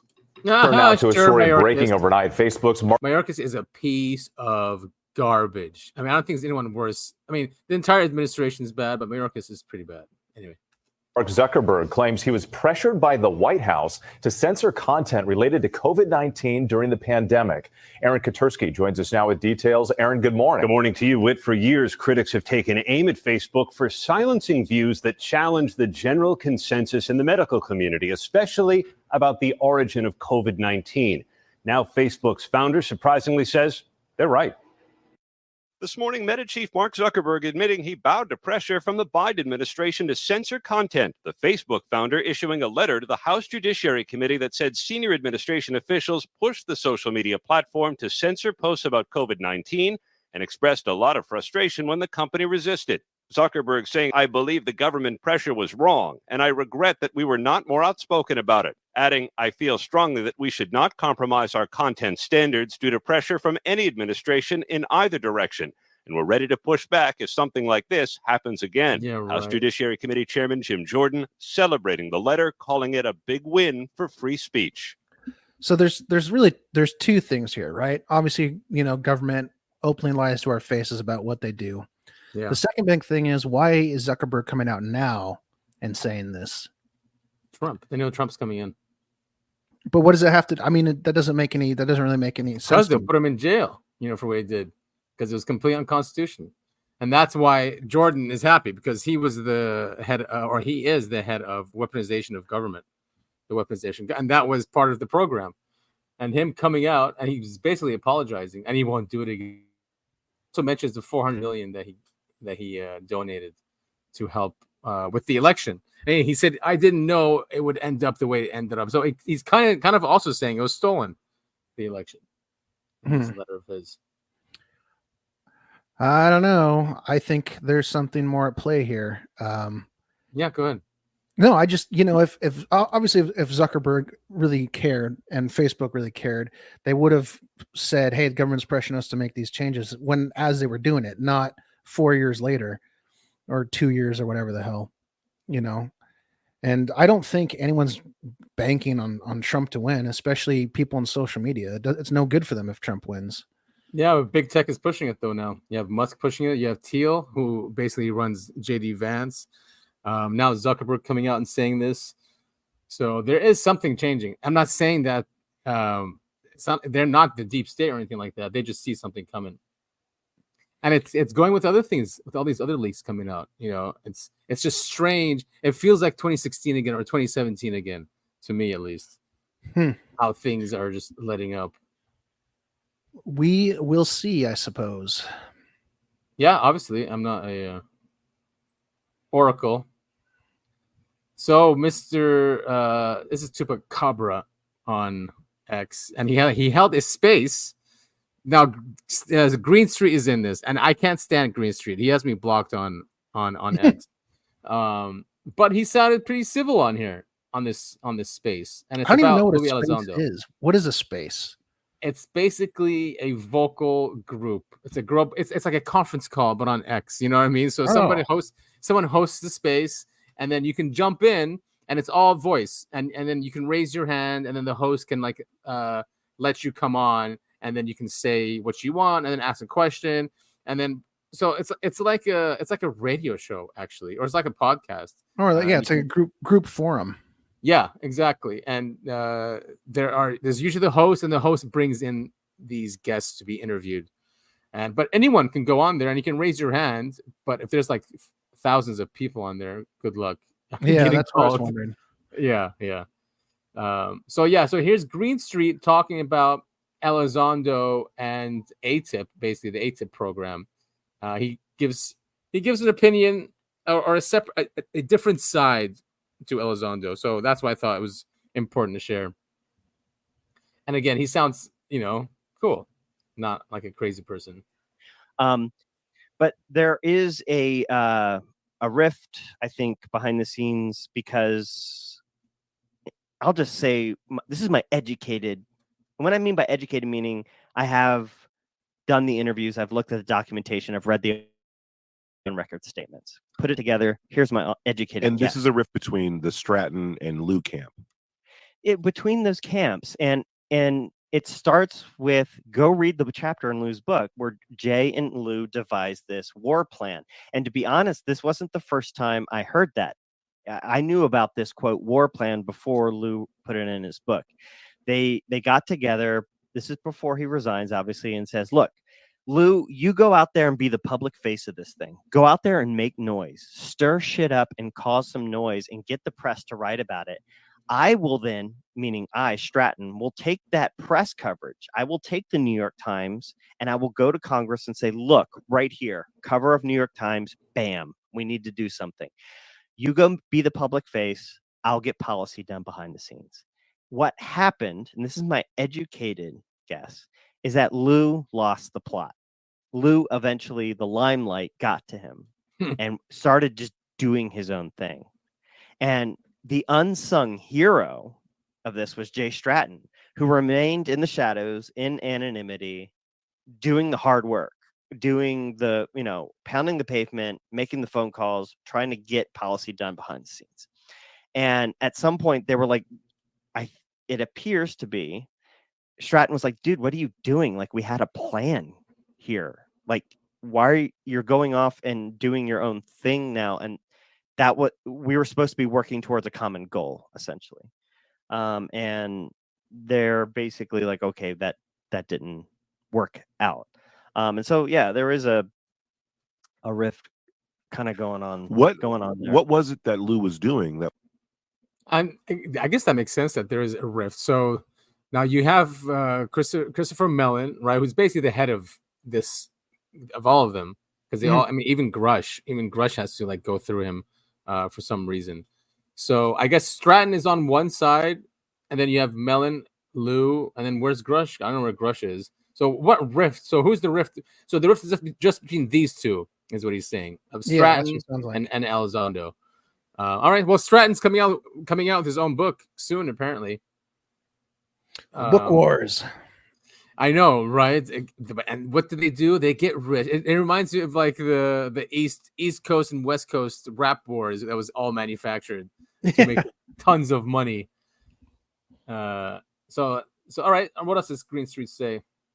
That was designated as going rogue or going off script. Like, now, do you believe that Lou would do this? Like that the limelight got to him? Like, what do you think of his theory? I mean, I don't really think it was a limelight thing, but I could see Elizondo, like, the more he's uncovering, the more he realizes how crazy all this stuff is. And it's like, right. Oh crap, I have to get this information out. This is too insane to just keep and pretend like it's not happening. Right. And yeah, maybe he went rogue in that sense. He's like, I'm just gonna go out there and be on Fox, because he was the one that was out there in the beginning for the longest time. Yeah, so not a limelight thing, but something that he's like, I have information too that I want to get out there. Yeah, instead of go on the script. What was the thing? Trying to be a TV star, probably.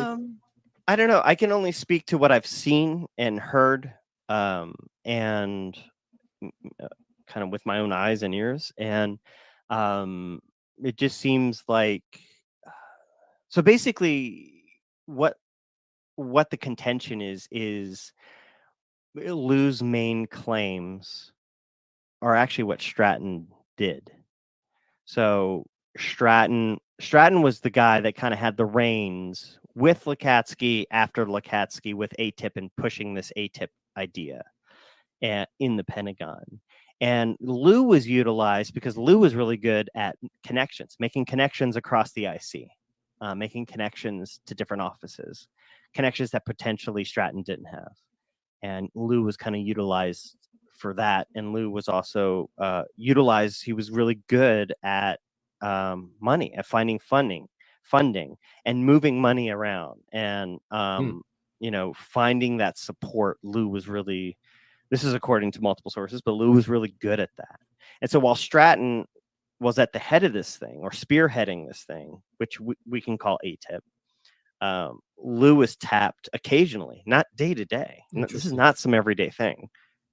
I mean, Lou wasn't showing up every day to ATIP office. It wasn't like ATIP office. There was no ATIP office. Lou didn't show up every day. Lou had his own job, Stratton had his own thing, and Stratton was kind of directing things and trying to pick up the pieces that were OSAP, things that weren't official at this point.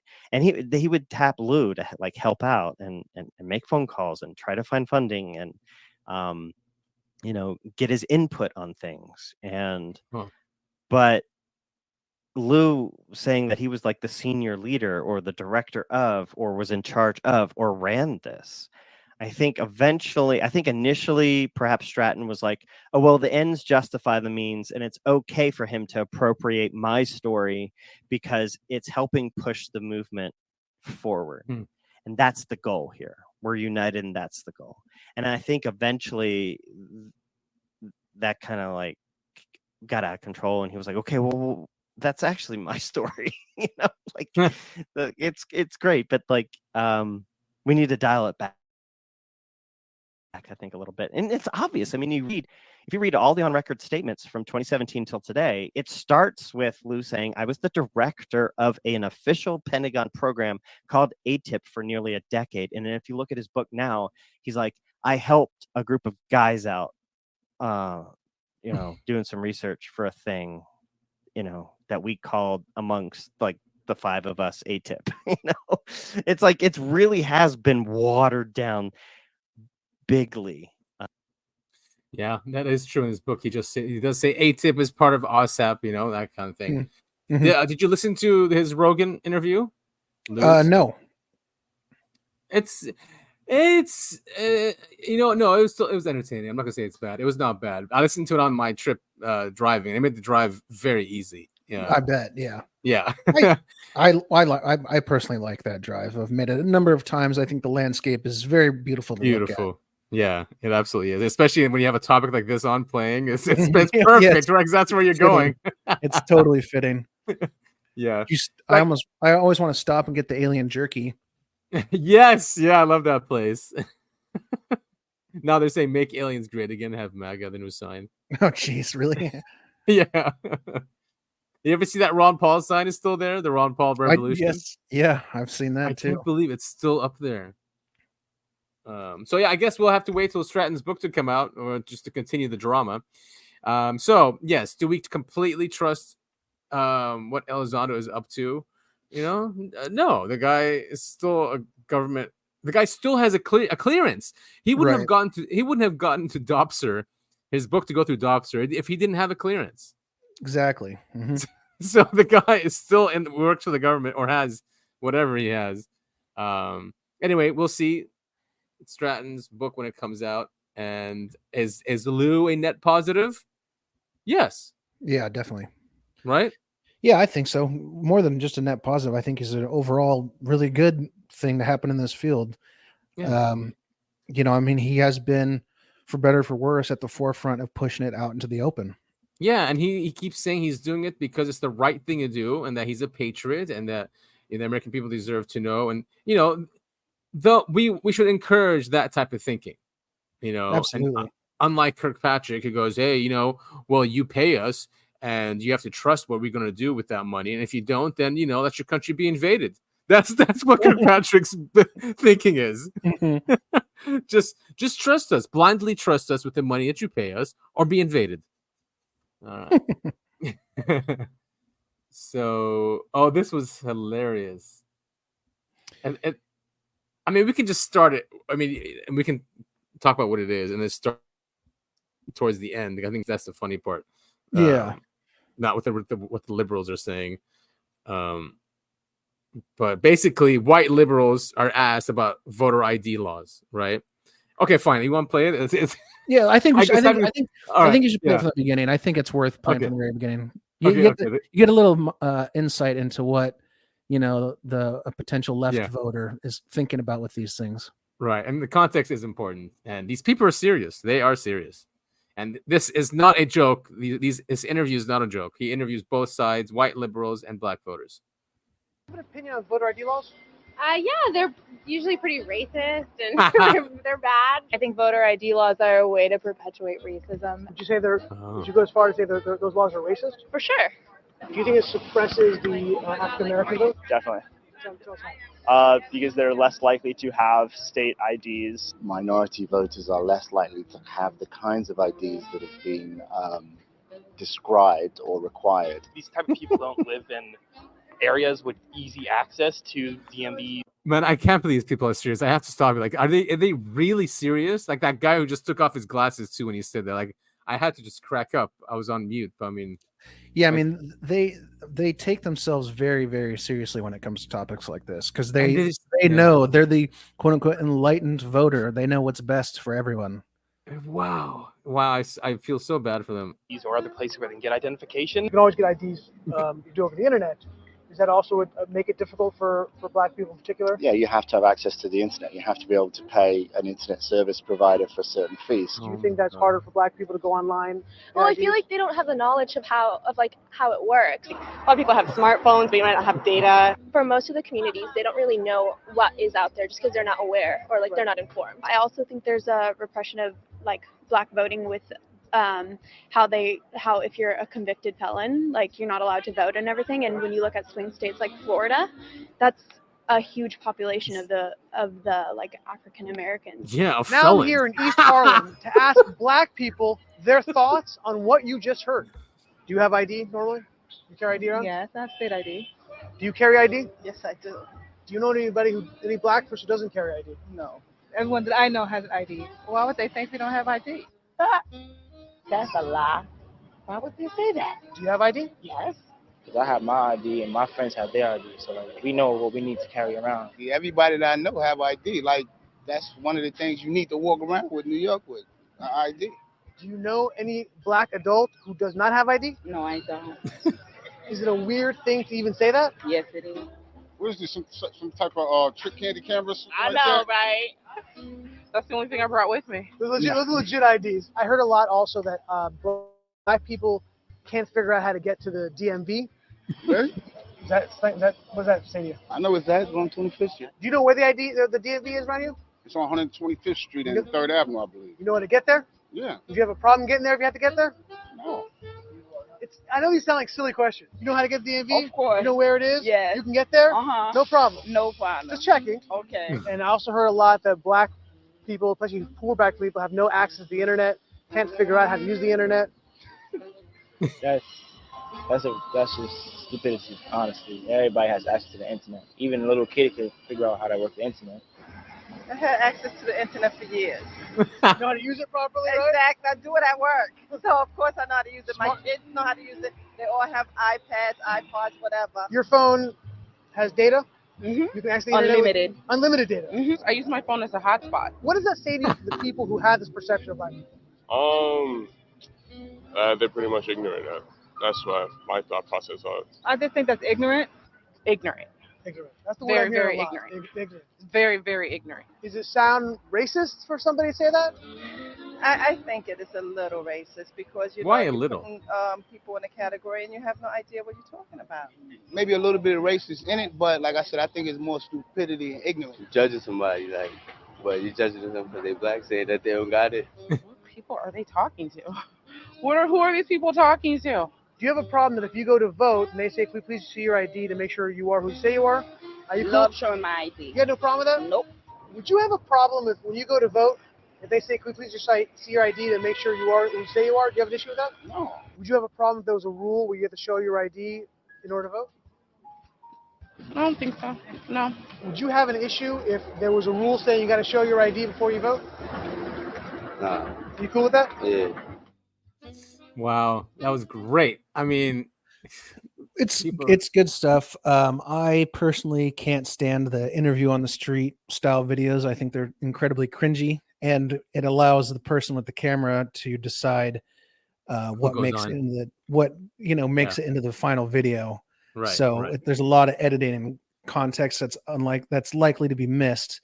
However, it is always really infuriating when someone tries to be like a high level, smart, opinionated voter, and they just kind of go full circle and become racist about it. I know, but yeah. So don't they mostly vote Democrats? Or don't they know that's what the Democrats think about them? Well, but I think again, I can't speak for any group of people, but I think if you're only partially invested in politics, you go with the party that is traditionally the one that you, your friends, and your family have always voted for. You don't look at the individuals on the other side and go, well, this person's an idiot, and so is this person, and so is that person. You kind of just take it all as a whole rather than seeing these small individual chunks. Right.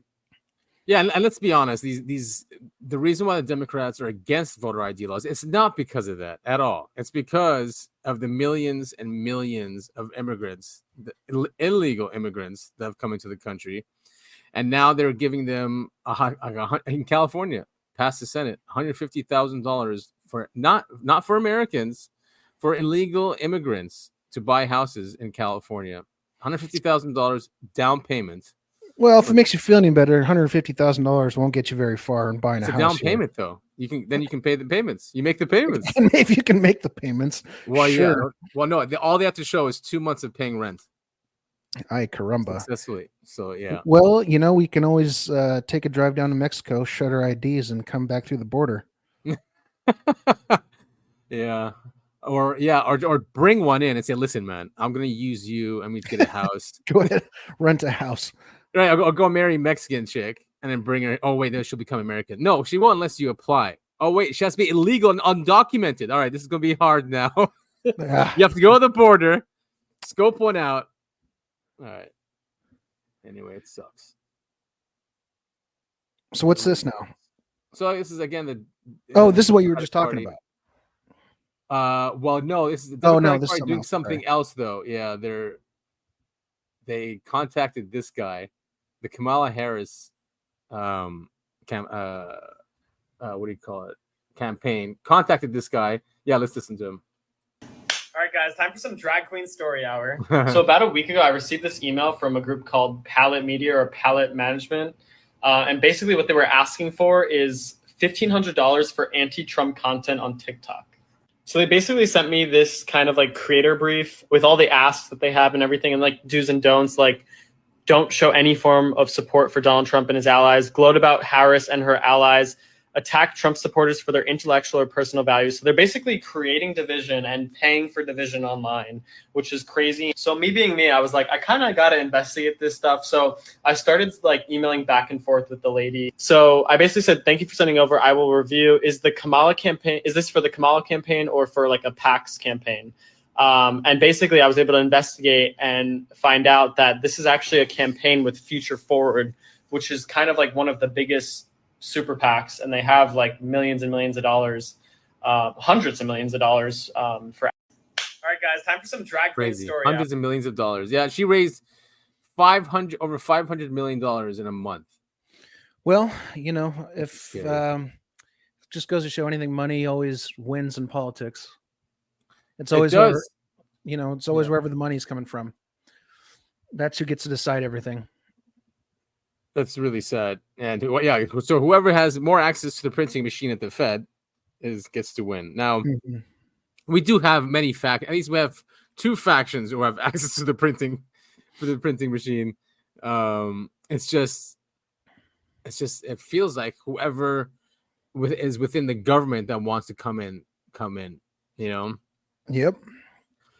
God help. But I mean, unfortunately, if this kind of stuff didn't work, they wouldn't be spending money on it. Yeah, it does. I mean, just like COVID, they spent $1 billion in quote unquote messaging for COVID. Right. So this is really scary. This stuff talking about illegal immigrants. Yeah, this was pretty wild. So there was a story that came out earlier this week, and it was accompanied with a video, basically. These illegal immigrants who had been bussed into Denver had made their way to Aurora and had taken over at least 2 apartment buildings. And the mayor is saying, hey, this is really bad. We need some help here. But the Colorado governor, of course, dismissed anger over the Venezuelan gang taking over apartment buildings. I don't even want to say the gang's name. I don't think they deserve any attention, but it's Jared Polis, Colorado governor. Polis, huh? Where the fuck's he from? Where's this? I bet I can guess in Jared. Yeah. Okay. Yeah. So no wonder why he dismissed anger. I can probably guess where his the funding for his campaign comes from. I can tell you that. Oh yeah, 100%, because they like open borders. So wait, so these gangs are taking over apartment complexes. Yes. And he thinks he called it imagination. Uh-huh. All right. So here's footage, right? This is complete footage.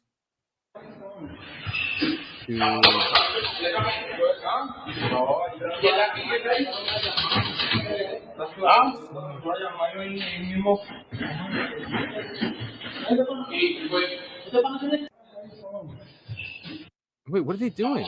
Do we know? Like, what are they doing? Like, they're trying to get rent from them, or they're robbing these people? Do we know? I think the presumption is they're kicking them out. Holy shit.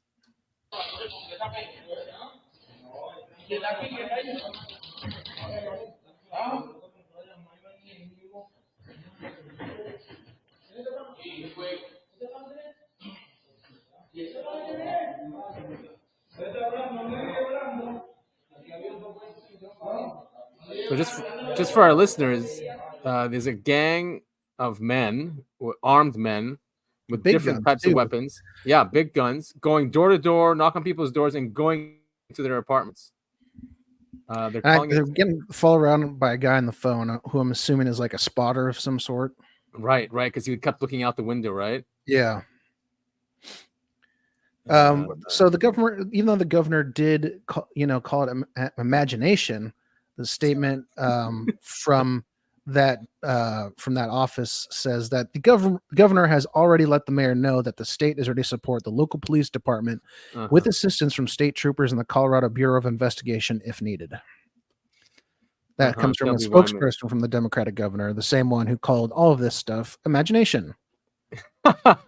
You can't make this up. And Colorado has one of the worst gun laws in the country. Of course, would that be happening in the country in a state that had people armed? Hell no.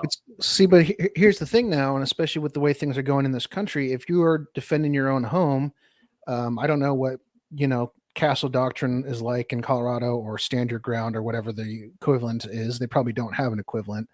Then it becomes a whole legal thing because you defended your home. Oh my God. So insane. It is insane.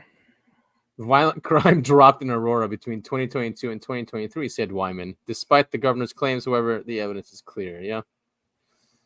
Crazy. Stuff, yeah. I mean, if that comes to us, comes to our doors, I mean, it's not going to be allowed. That's for sure. Especially not in my house. Not mine either. So you were mentioning that you were trying to guess who funds that governor's campaign.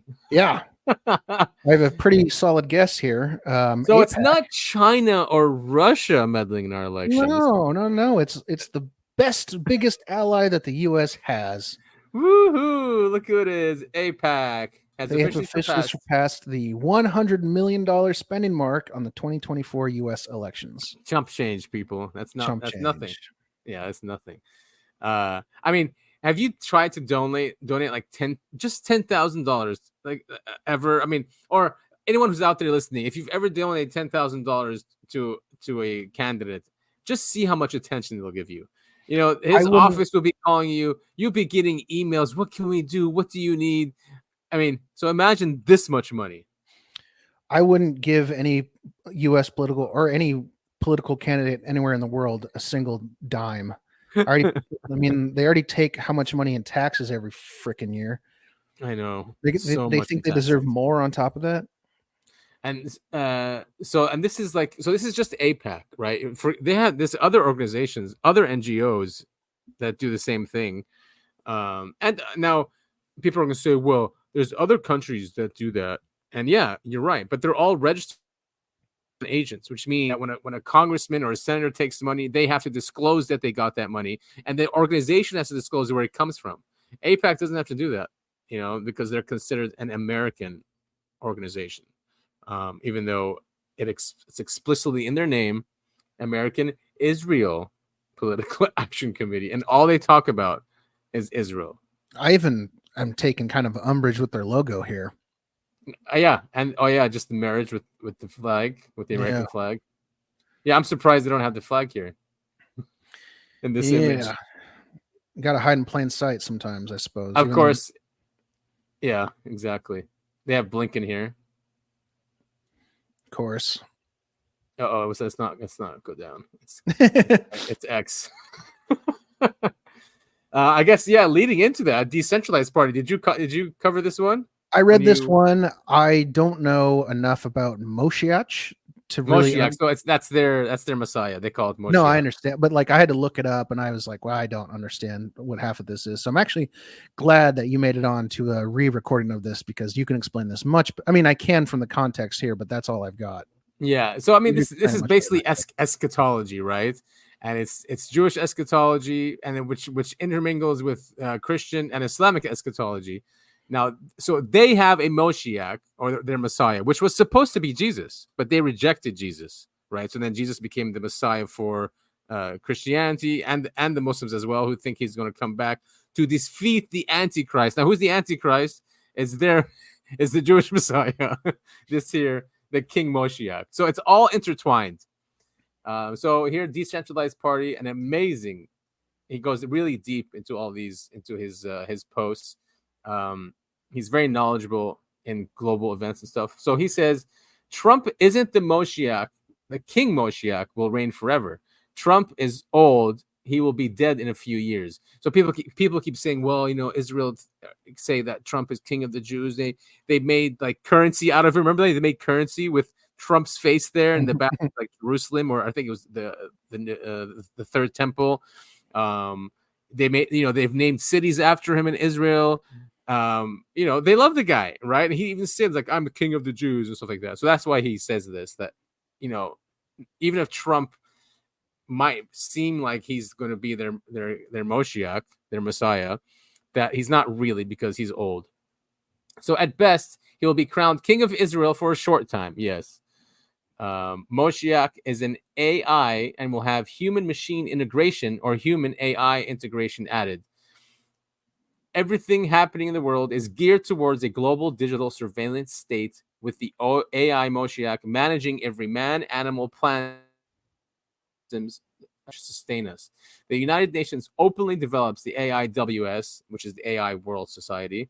It will be self-perpetuating in its own perfection and evolve on its own. Elon Musk develops the infrastructure for the AIWS via Starlink. Humans are not part of the plan. The Jews want, well, and the globalists and the elite want humanity bred out of existence within 100 years. The Kabbalists' singularity requires a new dawn, not just a new iteration of our world. The all-seeing eye Moshiach is a surveillance AI who can see and monitor all. Your Freemasonic doom is on your dollar bills and carved into the walls of cultures as the eye of providence. And they will bring this order out of chaos with Chevalier Moshiach. Our whole existence is at stake. People must learn this very soon. And he's right, because everything is going that way. Is it a coincidence that AI just showed up now, where everything can be connected, where everything can be monitored and recorded? And then it comes out with Neuralink. Neuralink is out at the same time. Mm-hmm. Starlink is out at the same time. Everything has become such a computerized thing. And then Israel now at this time is going with Greater Israel. To see with the West Bank, they're taking over the West Bank now. There's no Hamas there. They're running it down and taking it over, you know? So you just look at all this, and then these systems are set up in place. I mean, you can't help but just, and it's aligning with eschatology as well. Mm-hmm. Script or not, it's just aligning with it. It's all timely. So it's really freaky stuff, man. Yeah. I don't have much to contribute to this. Other than just to say that it is really scary seeing I like that picture. Seeing how AI is becoming the forefront everywhere. Yeah, I mean, so could you imagine a person with a sort of Neuralink, right, with a more advanced AI? Because we're talking about years from now, like 2030, 2040 even, and then with that person's cognitive abilities are going to be amazing. And Neuralink is working now with thought alone, right? They're playing video games with thought alone. So just imagine being hooked up to like these satellite systems and Starlink systems and weather systems, and just by thought you can do shit. Yeah. Yep.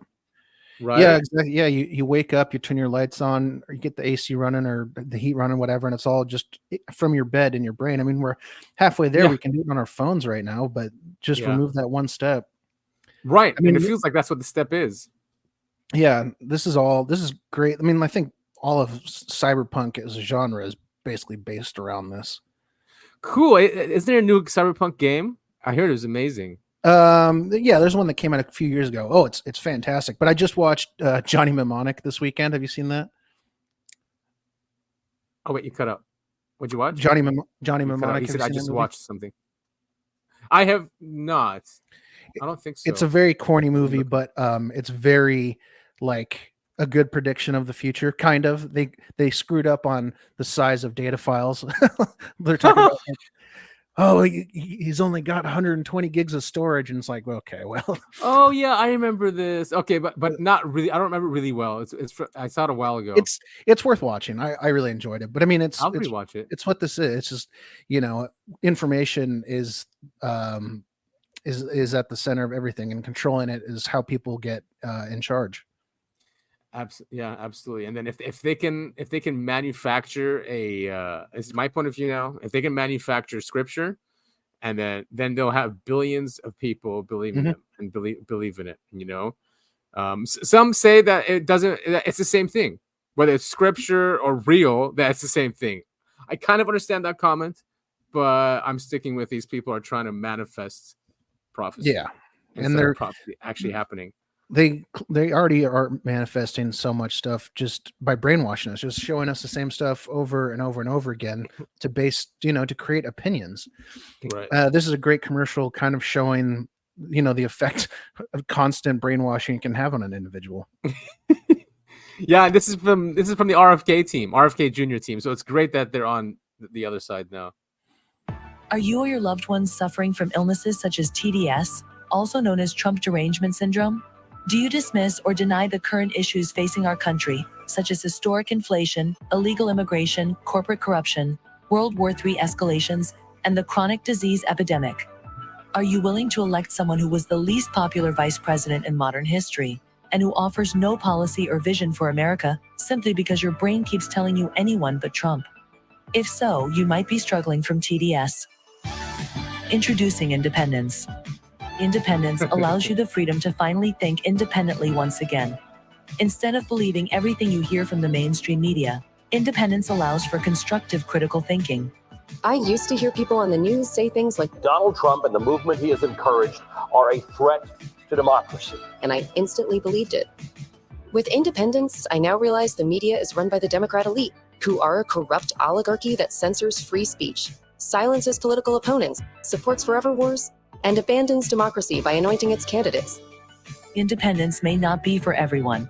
If you enjoy being lied to about your president's cognitive abilities, support Orwellian totalitarianism, or are excited about communist fiscal policy, independence may not be right for you.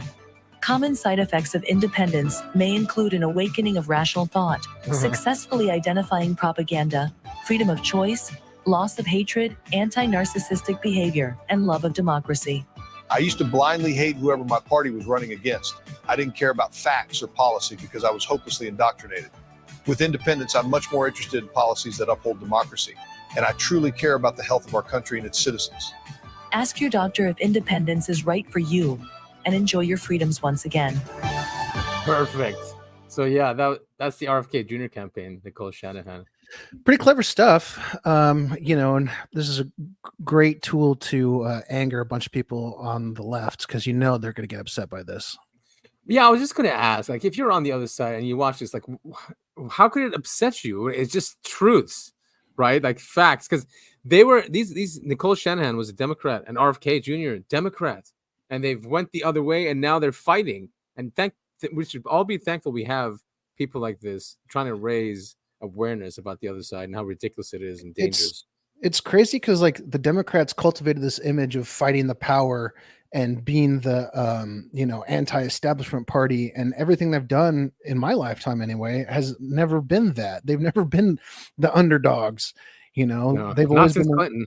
They've always it's just a weird turn of events, Yeah, and when Obama came in, it basically made it a uniparty because he had a bunch of neocons there. He kept the wars going, and he was all about hope. And I think the media got and the system got addicted to him because he was just a genius at just as being an orator and presenting himself. When he was running up the stairs, running down the stairs. Just they love that era of America. Those 8 years that Obama had, the media and the Democrats, it was like their heaven. It's never coming back because people feel the effects of this, and that's what happened. I think Trump was an FU to the system for forgetting about them, lying to them, and it's still happening.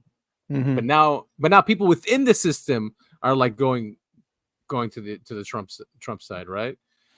Yeah, it's pretty interesting to see. I mean, I'm really looking forward to the debates if we ever get there. When is it supposed to be? God, the 10th, I believe, because it's really close to September 11th, and I believe it is the 10th. I think it's in a week now. Oh wow, that should be something. Yeah, but yeah, there was also, I mean, Tulsi is a Republican, so no, she was a Democrat. I thought she was. She left the Democrat Party. When? Tulsi leaves during COVID or after? Yeah, here it is. Or for some reason, I thought 2020. Tulsi. She left the Democratic Party. Okay. Party. Isn't that nuts? Very nuts. Yeah. The whole, of course, I remember, was it 2016 when I think Hillary called her a Russian agent? I mean, stuff that like was that. Part of it. Just puts you off. Why would you want to be with these people who are constantly going to demean all of your points? Just all the, oh, he's Russian, Russia. It's such a lazy argument to be made. Yeah, and that's all the national security state. Yeah, it's so lazy, so boring. But here is another Democrat who's left the Democratic Party and now has joined Team Trump. Not promoting the guy Trump at all, right? But his policies just work better, and they actually care about the Constitution and free speech and the Second Amendment and no forever wars. Yes, he talks about Iran all the time. I don't believe he'll do it. He didn't do it last time. They don't like him because he stands up to them. Because he'll push for peace before ever sending anyone. I believe. I could be wrong, but we'll see. So here's Tulsi. Again, a Democrat that now is endorsing Trump. I am proud to stand here before you today, whether you're a Democrat, a Republican, or an independent. If you love our country, as I do, if you cherish peace and freedom as we do, I invite you to join me in doing all that we can to save our country and elect President Donald J. Trump and send him back to the White House to do the tough work of saving our country and serving the people. Thank you very much. Thank you very much, Mr. President.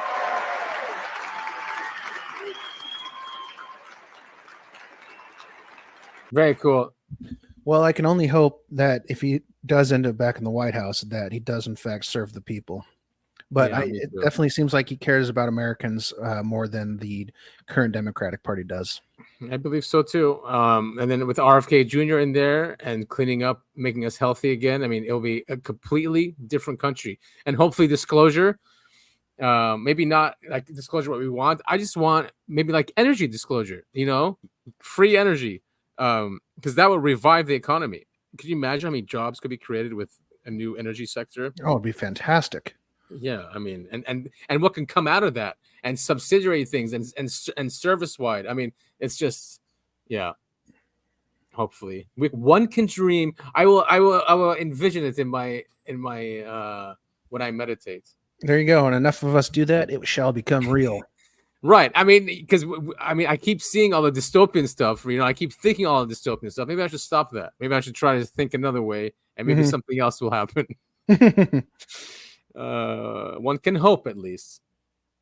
So that's all we had queued up. I mean, I think that was good. Around 2 hours. Yeah, we'll definitely do a deep dive next week. We do the Japanese airline one, and then we did have some comments from a new follower who was really into our deep dives. He did recommend some deep dives that we do. One of them was an abduction case I haven't heard of before. You said you heard of it.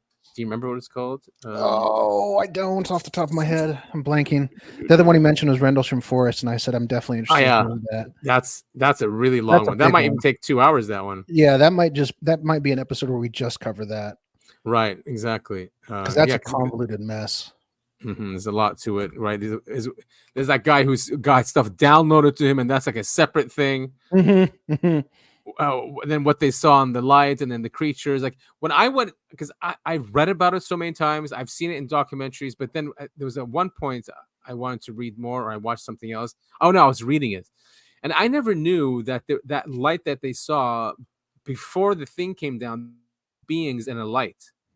They experienced that first, and then that machinery came down later on. There is a lot to that story. The Allagash abductions were the other ones recommended. Allagash. Okay, cool. So, I mean, people are definitely liking the deep dives. It's good because people are finding us also, because those have longevity, and people want themselves to investigate. Our show will show up in those in the search results. Yeah. So perfect. So it's good. It's definitely good for growth. It's good for bringing on new people to the show. We welcome all your feedback. Yeah, and let us know what to cover. And so next, the Japanese airline one is really cool. That one, right? I'm really looking forward to that. That should be a great time. Yeah, I think the National Archives too. Yeah. Well, we want to thank you all so much for listening. This has been episode 87 of the Uncovering Anomalies podcast. Yeah. Thank you all so much for tuning in. Tell a friend about the show, and we got to beat that algorithm. So if you find our show on YouTube, go ahead, share that link to your socials, and it will help us out. Yeah, it really helps out. Comment too, like it, just like it. If you don't like it, don't like it. But if you do like it, right? The biggest thing, like you said, though, is sharing out of platform. That's the biggest way to show that you really like it. Is sharing it off, or just even sharing it within with your family and stuff. So yeah, that'd be great. But it's good to see that the show growing. Episodes are also getting more views, which is also nice to see. Other than that, I guess we'll see you all next week. Yeah, well, do you want to mention where listeners could find us on social media, perhaps? Yes, we are on X. That is our only one that we're on, x.com. We might go over to other ones, if time permitting. But our handle is UAP the podcast. I'm on X as well at Breakaway Civil, and Topher is at Topher et al. And we're on all the major video platforms like YouTube, Rumble, BitChute, and Odyssey. If YouTube ever censors us or censors a video, it'll probably be on the other platforms. So you can go watch it there. And then listen to us on all podcasting platforms as well. This started as an audio show, and we still treat it as an audio show. So when we do share online or on X, the first link is usually our podcast. So but even if you do listen to the show on Spotify, you can watch it as a video. All you have to do is just turn your phone sideways. That's right. Yes. So if you do watch it, if it's on Spotify, then you can watch the video as well.